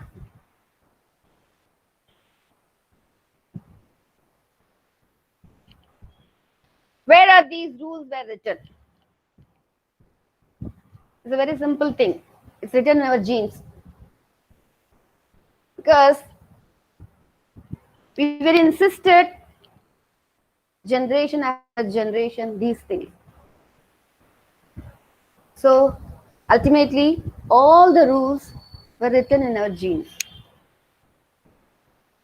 The pandemic is deepening these pre-existing inequalities, exposing the vulnerabilities in social, political, and economic systems, which are in turn amplifying the impacts of the pandemic. Across the globe, women earn less, save less, hold less secure jobs, are more likely to be employed in the informal sector, and they have less access to social protection. The lockdown and school closures mean that just as their access to paid work diminishes, the women face an increase in their unpaid labor. Most of them, experienced it. We would have witnessed in our houses how our mothers, our sisters, right, experiencing these things.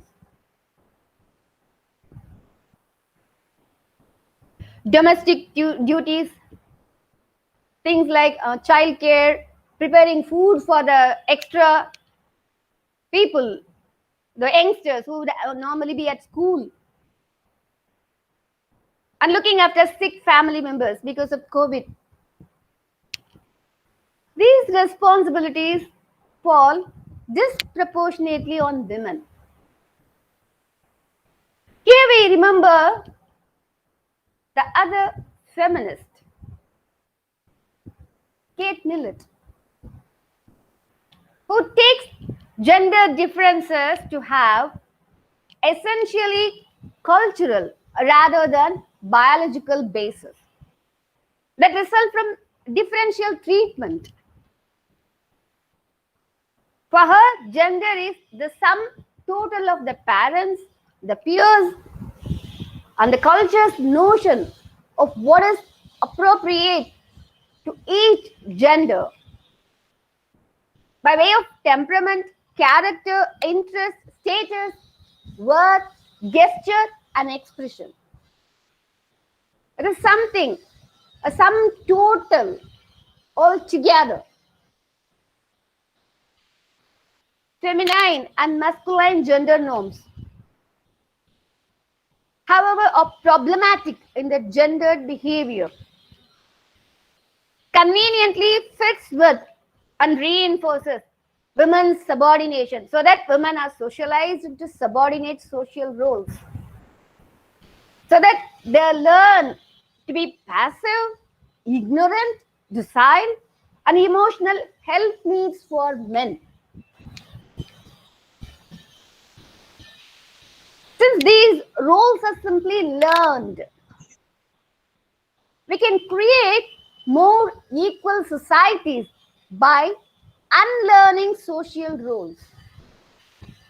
That is what the feminists should aim to diminish the influence of socialization. Unlearning social roles? What are these? Social learning theorists, they hold a huge array of different influences socialized as women and men. This being the case, it is extremely difficult to counter gender socialization. Maybe when I talk about these terms, probably it may sound Greek and Latin to some of them, those who are not from literature. But when you see the picture, you will understand what I'm talking about. How the parents treat the male and female children and how they brought up, right? What are things? When parents have been asked to describe their 24-year-old infants, they have done so using gender stereotypic language. What is it? Gender stereotypic language. So when the parents asked to describe the children, the boy and a girl, now immediately they will come up. Boys are described as strong, alert, uncoordinated. And when you ask to describe girls, they say they are tiny, soft, delicate, feeble. Right? The parents' treatments of their infants further reflects these descriptions, whether they are aware of this or not. Right? When these things are happening in the childhood itself, so we believe that we have to behave like this. Right? Some socialization is moreover. Children are often dressed in gender stereotypical clothes. You can see that always. Girls are associated with pink. Boys are associated with blue. I don't know why. And who has created this thing? When you see the Barbie dolls, I don't see any doll wearing black or brown clothes. All the dolls are pink. And they associated pink color with girls. I don't know, even, when the government start women patrol, They also associated pink color with that. And parents tend to buy their children gender stereotypical toys, right? I don't know whether it is intentionally or not, but they try to reinforce certain appropriate behaviors. While the precise form of gender socialization has changed since the onset of second wave feminism, but still, today girls are discouraged from playing sports like football or from playing rough and tumble games. And more likely than boys to be given dolls or cooking toys to play with. Normally, even when we go for a party, birthday party, we definitely buy cars or trucks or bikes or some games which we feel the boys can play. And when we go for birthday party for a girl, we usually buy the cooking set. I don't know who taught these things. We associate girls with these things. We associate boys with those things. This is because of this pattern. The society associate certain roles for women. So according to social learning theorists, children are also influenced by what they observe in the world around them. So they started observing, right? And they feel, okay, we have to be like this. This again makes countering gender socialization difficult. For example, children books have portrayed males and females in a bluntly stereotypical ways. Males as adventurers and leaders, and females as helpers and followers. So one way to address the gender stereotyping in children's books has been to portray females in independent roles and males as non-aggressive and nurturing roles. If they do so, people won't accept, because we are trained, we are habituated certain things. It's very, very difficult for us to understand and accept. Even some publishers tried. They have attempted an alternative approach by making their characters, for instance, gender neutral animals or genderless imaginary creatures, like in TV, Teletubbies. But however, what could the parents do? When they start reading books for their children, they read books with gender neutral or genderless characters, often undermine the publisher's efforts by reading them to their children in ways that depict the character as either feminine or masculine. So if they find the character is adventurous, then they denote, even the publisher try to create something, the genderless or gender neutral characters, but the parents are not allowing. When they read those books for their children, they try to fix with some gender roles, the stereotype gender roles. When they find characters, right, helpful and caring, and they again fix those characters with feminine gender. They labeled those characters feminine. So socializing influences like these are still taught to spend implicit messages regarding how females and males should act and are expected to act, shaping us into feminine and masculine person, because the society is teaching us you have to shape the female in this pattern, You have to shape the male in this pattern. You should not mix.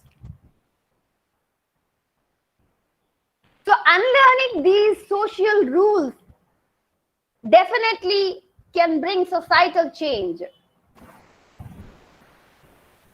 Many feminist theorists are trying to bring that change in our society. So, they started first wave, second wave, third wave. What happened? Because of this pandemic, everything collapsed. This pandemic is not allowing.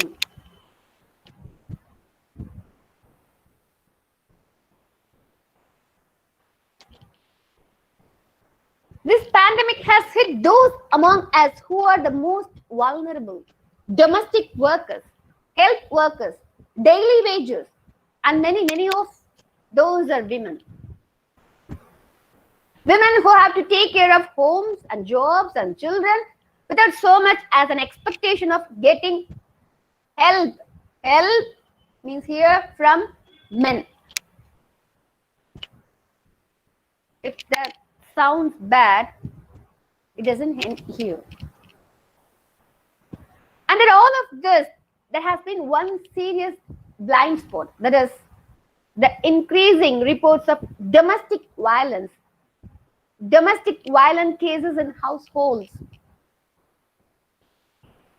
Now, according to the report, the National Commission for Women stated in May 2020 that domestic violence have more than doubled ever since the lockdown began.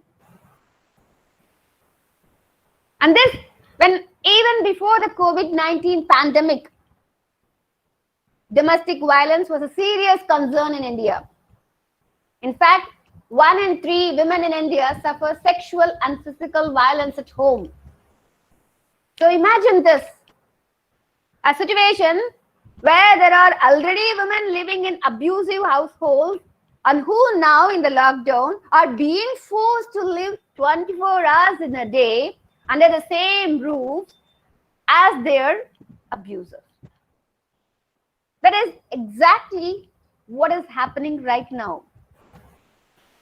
And not all women can report. There are unheard voices out there. Women who are trapped and unable to report what is happening to them.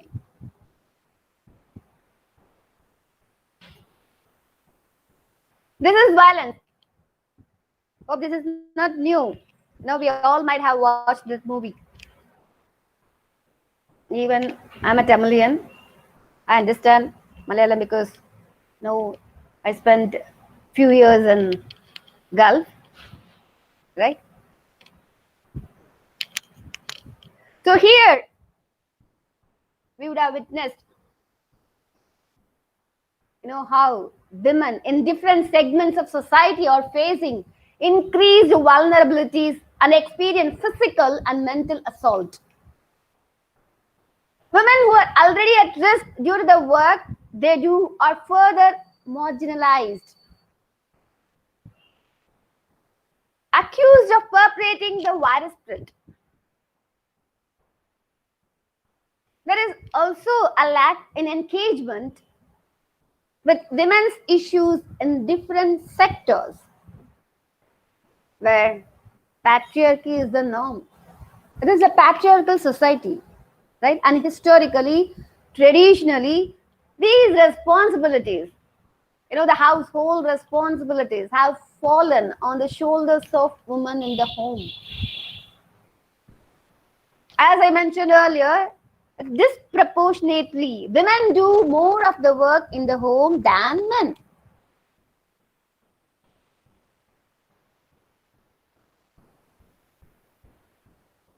The global average is 3 times more.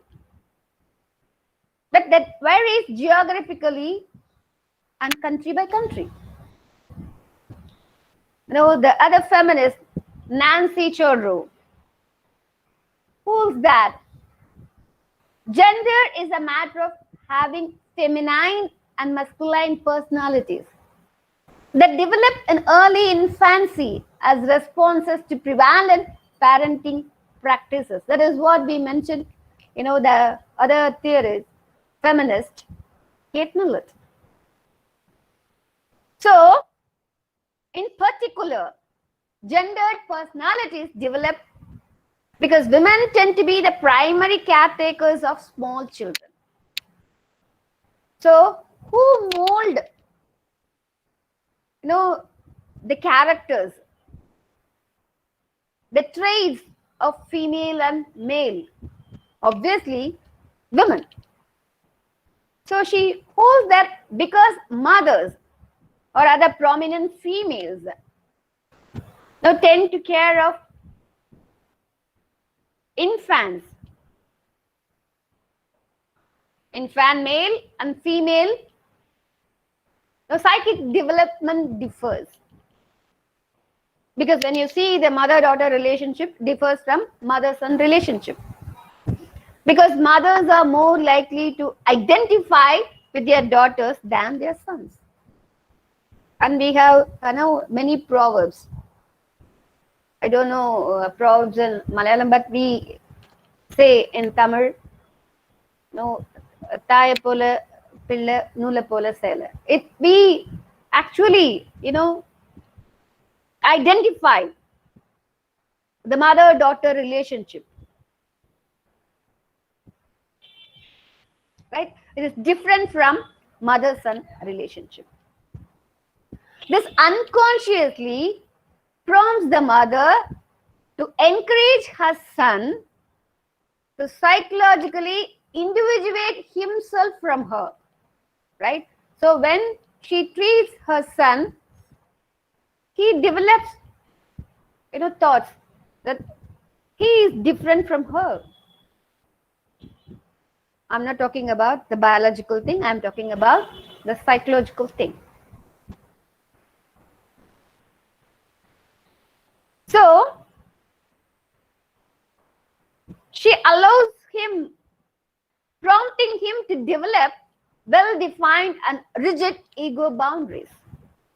So, however, the mother unconsciously discourages the daughter from individuating herself, thereby prompting the daughter to develop flexible and blurry ego boundaries.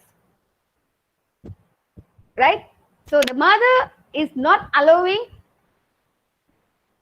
the girl to individuate herself, whereas she unconsciously allowing her son to individuate himself from her. So childhood gender socialization further builds on and reinforces these unconsciously developed ego boundaries. What happens finally? Producing feminine and masculine person. So when we treat children with these traits, without even understand what is happening around them, they learn the feminine traits and masculine traits. They identify themselves as females and males. This perspective has its roots even in Freudian psychoanalytic theory. But her approach differs in many ways from Freud's. So gendered personalities are supposedly manifested in common gender stereotypical behavior.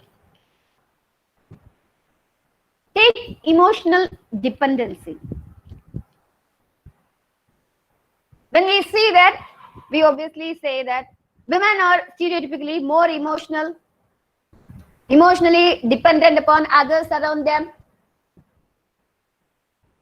and they find it difficult to distinguish their own interest and well-being from the interest of others, their children and parents and their partners. This is said to be because of their blurry, confused ego boundaries, because they don't know. No, they don't individuate themselves from others. They find it hard to distinguish their own needs from the needs of those around them, because they cannot sufficiently individuate themselves from those close to them.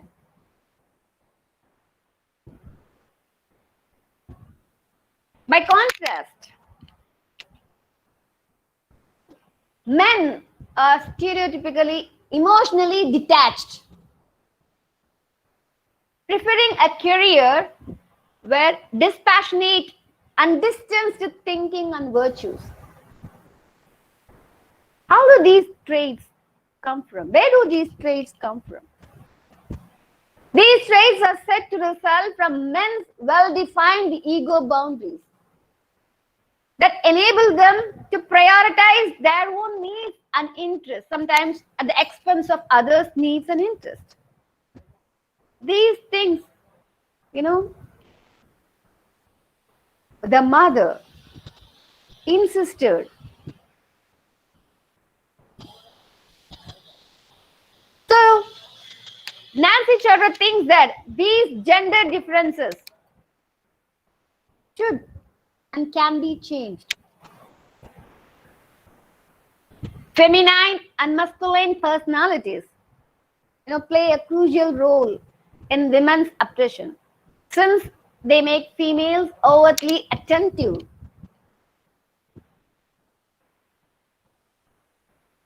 to the needs of others and males emotionally deficient. So what we have to do? How do we correct this situation? Now, because of this type of brought up, the whole society is suffering. In order to correct that situation, both male and female parents should be equally involved in parenting. This would help in ensuring the children develop sufficiently individuated senses, individuated senses of selves without becoming overtly detached,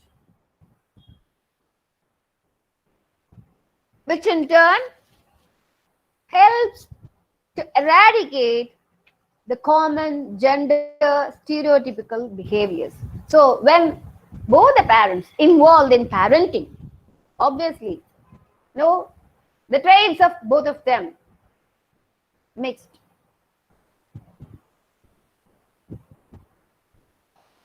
And in a way, the future society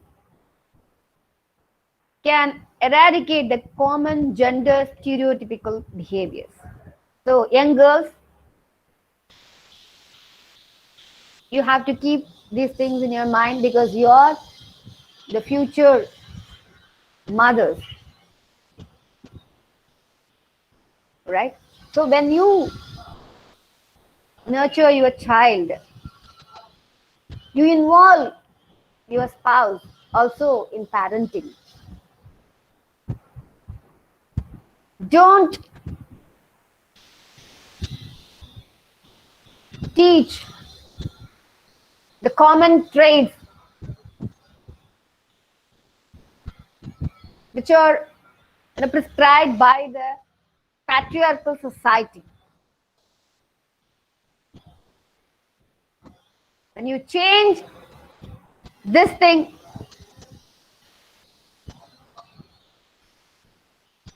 definitely the future society eradicate the common gender stereotypical behaviors. We don't have adequate childcare anywhere in the world. As social services, social protections, and healthcare access decrease, we put more strain on the home, right?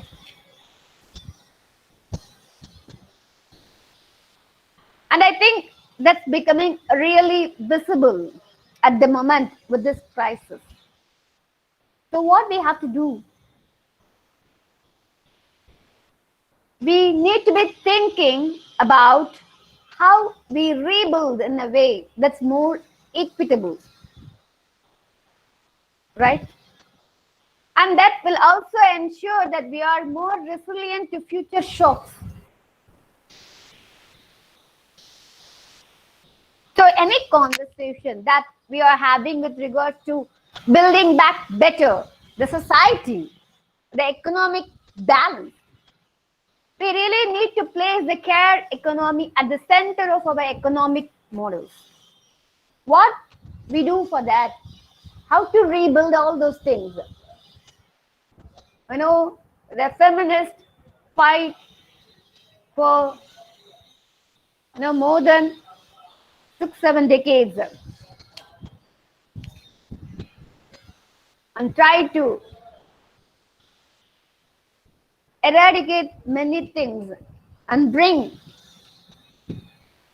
many opportunities. Suddenly all those things vanished, diminished because of this pandemic. But we need all those things back. What we have to do for that? We need women in positions of leadership to ensure that solutions are informed by a diversity of views and experiences. Because if not, we could deepen inequalities.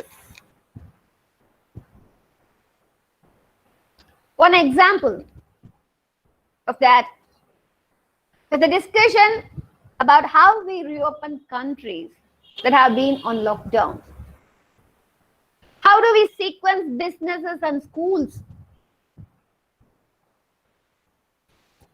If schools are staying shut but the economy is opening, there is an expectation that one parent is going to stay at home. Obviously, we know that who is going to stay at home because of the traditional norms and gender roles, right? And the wage inequality.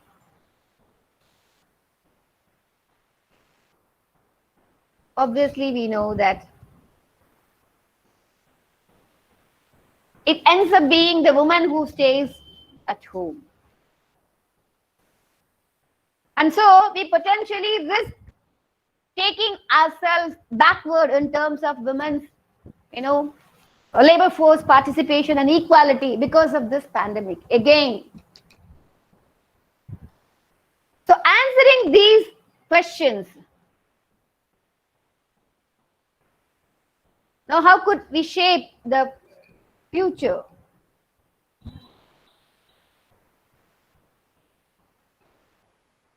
Answering such questions could shape future decisions by government, multilateral organizations, and companies.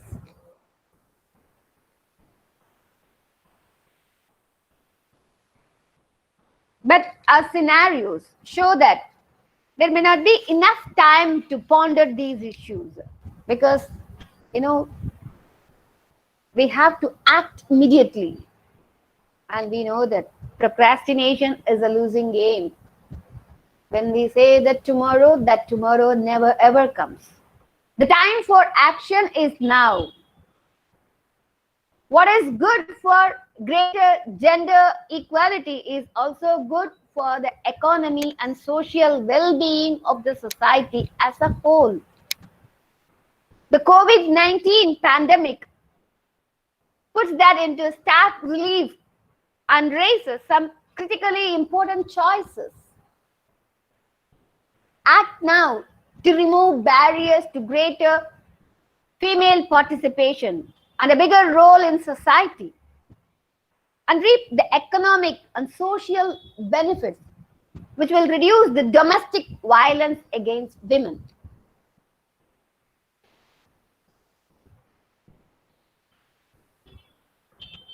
In my talk, though I have not given any practical examples of violence against women, which is understood because I heard from Mrs. Anjana Shankar about how women are victimized and what to do and how to report those things.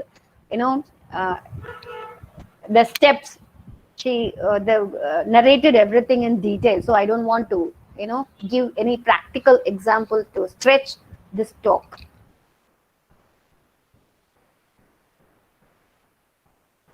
It is understood because being a woman, we are all sailing in the same boat. So this pandemic gives a lens to whom? To the government. To view our problems clearly. And we plead them to eradicate totally. And without achieving this, the pandemic and the pathetic situation of women never ends.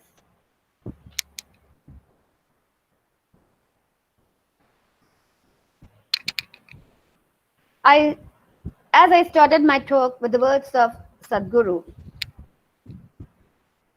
I would like to conclude with his words. We need the women of the world to participate in creating a gentler economy.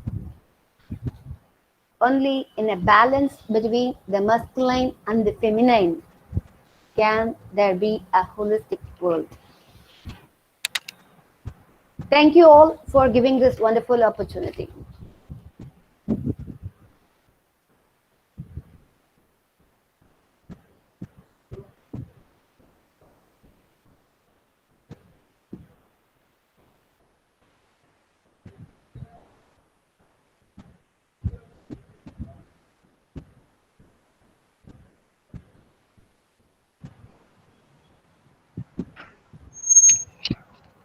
Thank you, Bhagilakshmi ma'am, for your informative session. Thank you, ma'am. Thank you very much.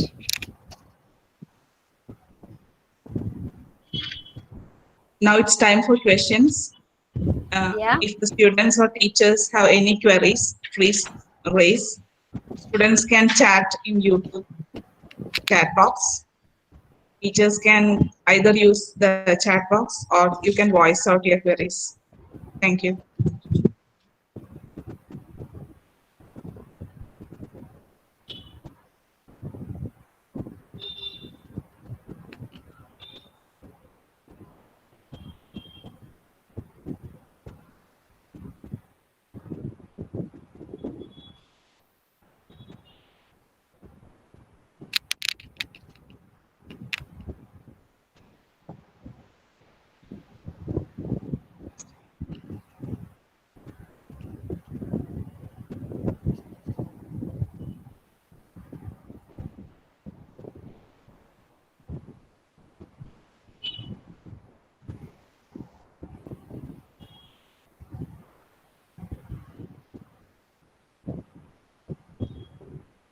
Ma'am, your session was really informative.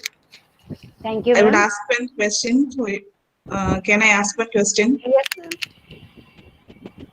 Ma'am, at our homes, ma'am was telling in your talk that boys and girls are getting different kinds of thinking pattern Yes. or societal framework. Yes. So maybe because of that, girls are growing up timid and delicate, Yes. and boys are growing up solid and strong. So you were suggesting some tips so that we can change the mental setup of our domestic fields.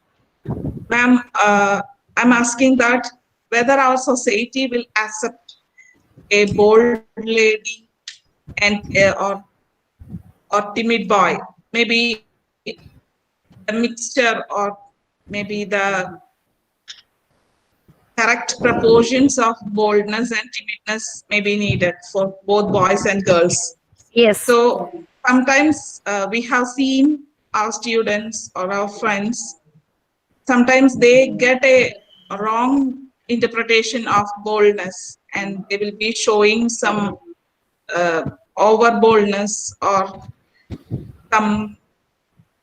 something they have against men or male domination, like pure feministic attitudes and all.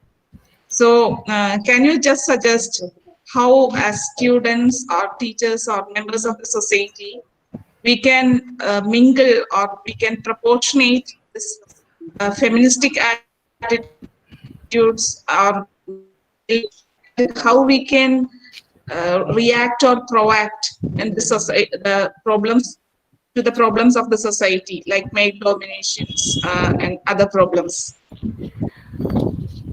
Thank you, ma'am. Thank you for the question. The thing is, actually, the girls or the boys, when they talk about the equality, the first question we have to understand, equal to whom? Right? Equal opportunity. It's not, when we talk about equality, the girls think that equal to men. Why equal to men? Equal opportunity. The opportunities are equal to both. The opportunities are equal to human beings, whether you are male or female. First, they should understand that, right? And then at home, we as a parent, when we talk about certain things, when we talk about certain habits, right? We have to talk about good habits and bad habits. It's not that, when the boy is crying, if the thing is to cry, let him cry. We should not say that you are a boy, you should not cry. Don't cry like a girl. Right? Why? Only girls have to cry? No.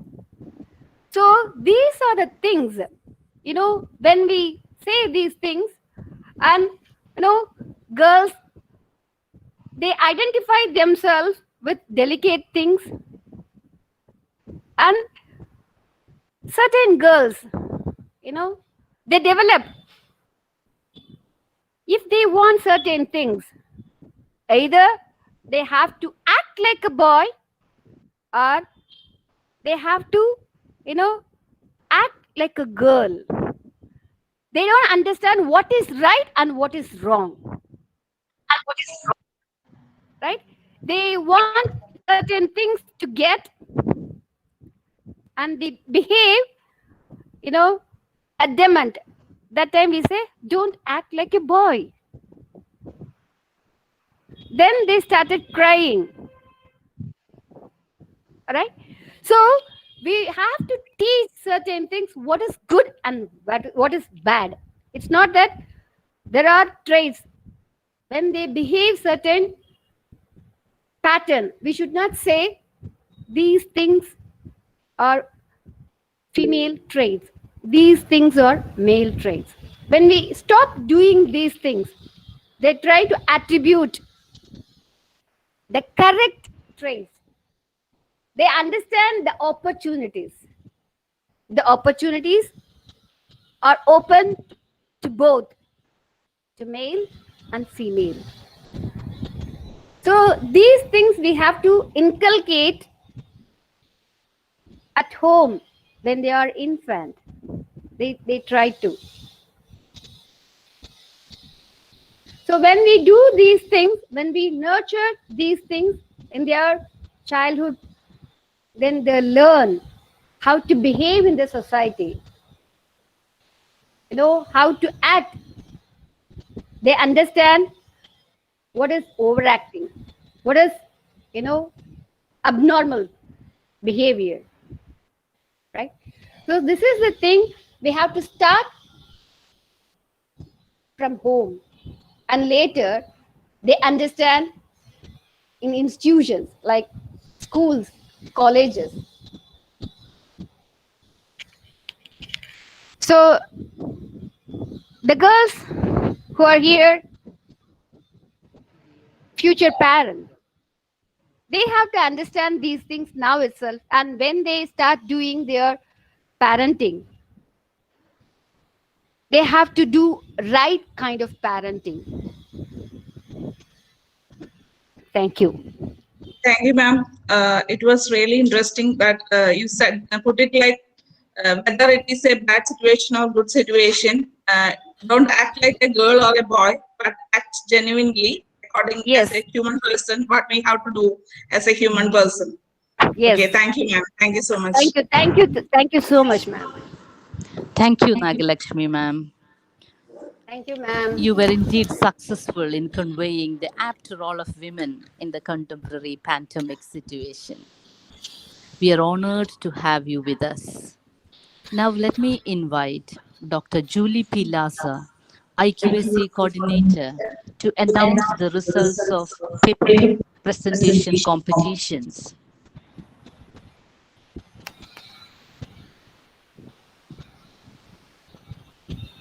We'll have the video presentation of the winners later on.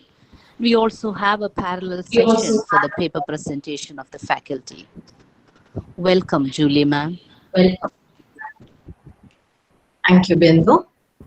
First of all, let me take this opportunity to congratulate the organizers for the conduct of this national webinar on women in this pandemic scenario. I heartily congratulate both resource persons and extend heartfelt gratitude on behalf of IQAC of St. Mary's College.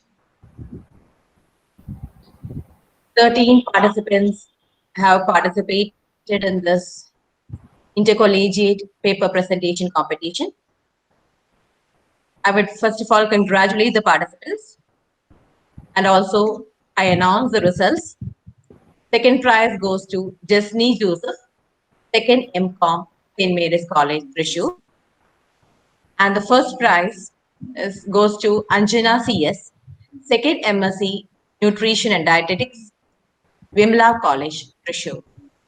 First prize carries a certificate and a cash prize of rupees 1,250. Second prize with a certificate and a cash prize of rupees 750.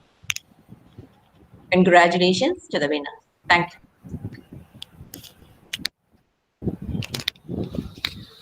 Congratulations to the winners.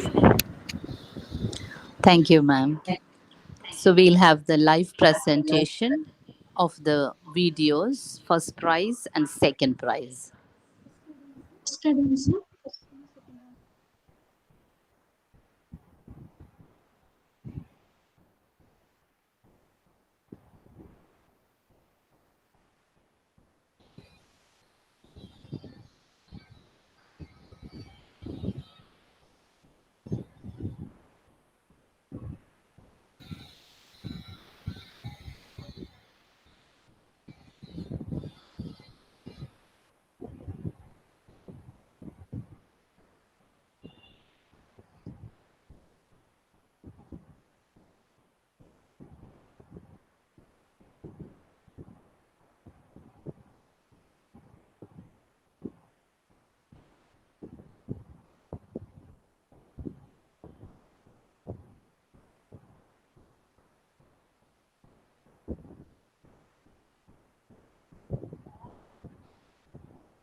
turmeric powder 10 gram and sriracha powder 5 gram was weighed and further discussed.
അതിലോട്ട് play ചെയ്യട്ടെ അതിലോട്ട് play ചെയ്യണം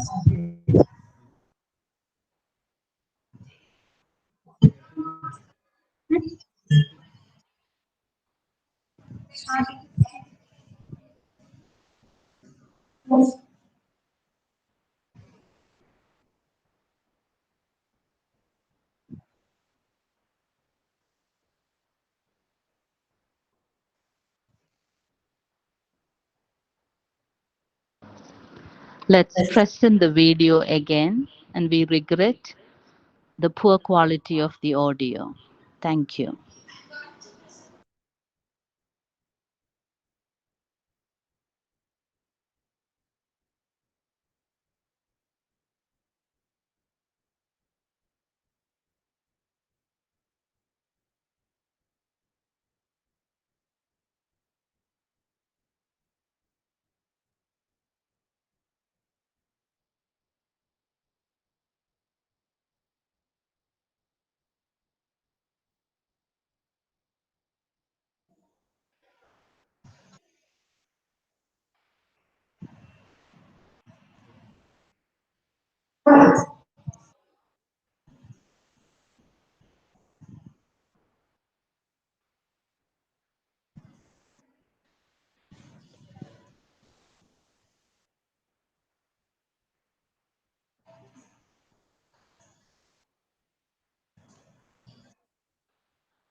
As from the request from the participants, let me announce the winners again.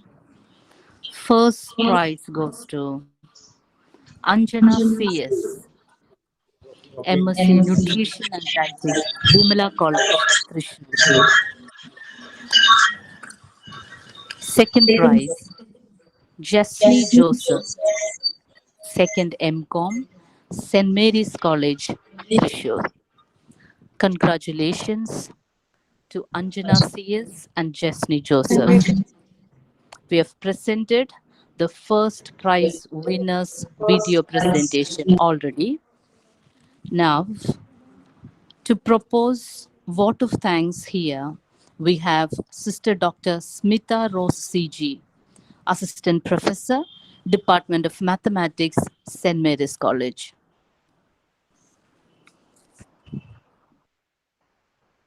A warm good afternoon to one and all.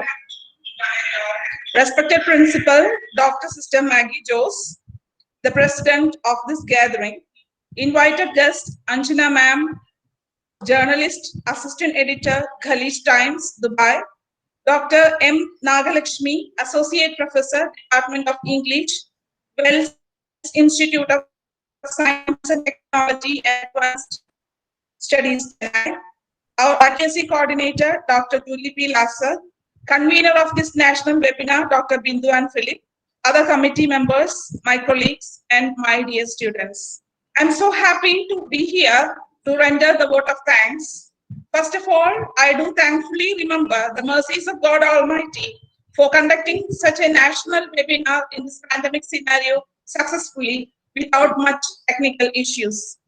The presence of a leader is always the presence of power wrapped in colors of love and mercy. I joyfully extend our gratitude to our principal, Dr. Sister Magie Jose, for her inspiring presidential note and mostly for the eminent support and guidance she is rendering in our alma mater. Thank you, sister. Dr. Steve Maraboli once said, "The empowered woman is powerful beyond measure and beautiful beyond description." Anjana ma'am, your presence, that confident smile replete with youthfulness, and the flow of information hued with colors of experiences was simply profound and profoundly simple. As you flipped through the incidences and realistic experiences of problems faced by women in this pandemic scenario, we could see in you a genuine concern and sisterly warmth of an empowered woman guiding her siblings or friends. You are ready with examples and statistical data to prove your words, and even without waiting for any proofs, your words were hitting the walls of our consciousness and thinking pattern to come up with transformed mindset. From the bottom of our inspired hearts, I extend my most sincere gesture of gratitude to you, Anjana ma'am. Thank you. There is no force more powerful than a woman determined to rise. Bhagyalakshmi ma'am, your authentic session covered the loopholes in the psychological framework of our domestic society is having in grooming the consciousness and thinking pattern of a boy and a girl to a specific stereographic model. The solution you put forward redefined our thought patterns. It is to behave not as a boy or a girl, but as an authentic and genuine human being, proacting to the needs and problems of the society. There will be no problem of gender inequality if we behave just like human beings, not as a man or a woman. That was really a fabulous session, ma'am, with words loaded with tons of gratitude. I extend warm regards on your way, ma'am. It was a real pleasure for us to have you, ma'am. Thank you. Next, I would like to thank our IQAC coordinator, Dr. Julie P. Lazar, for her genuine support and for announcing the results. Thank you, ma'am. Steps of unity are steps to greatness. I would like to thank all the community members, especially our convener, Dr. Bindu Ann Philip, for your sincere efforts and gestures of cooperation. I also extend my sincere gratitude for all the judges for judging the participants' presentations. Once again, thanking all for your cooperation. I remind, thank you.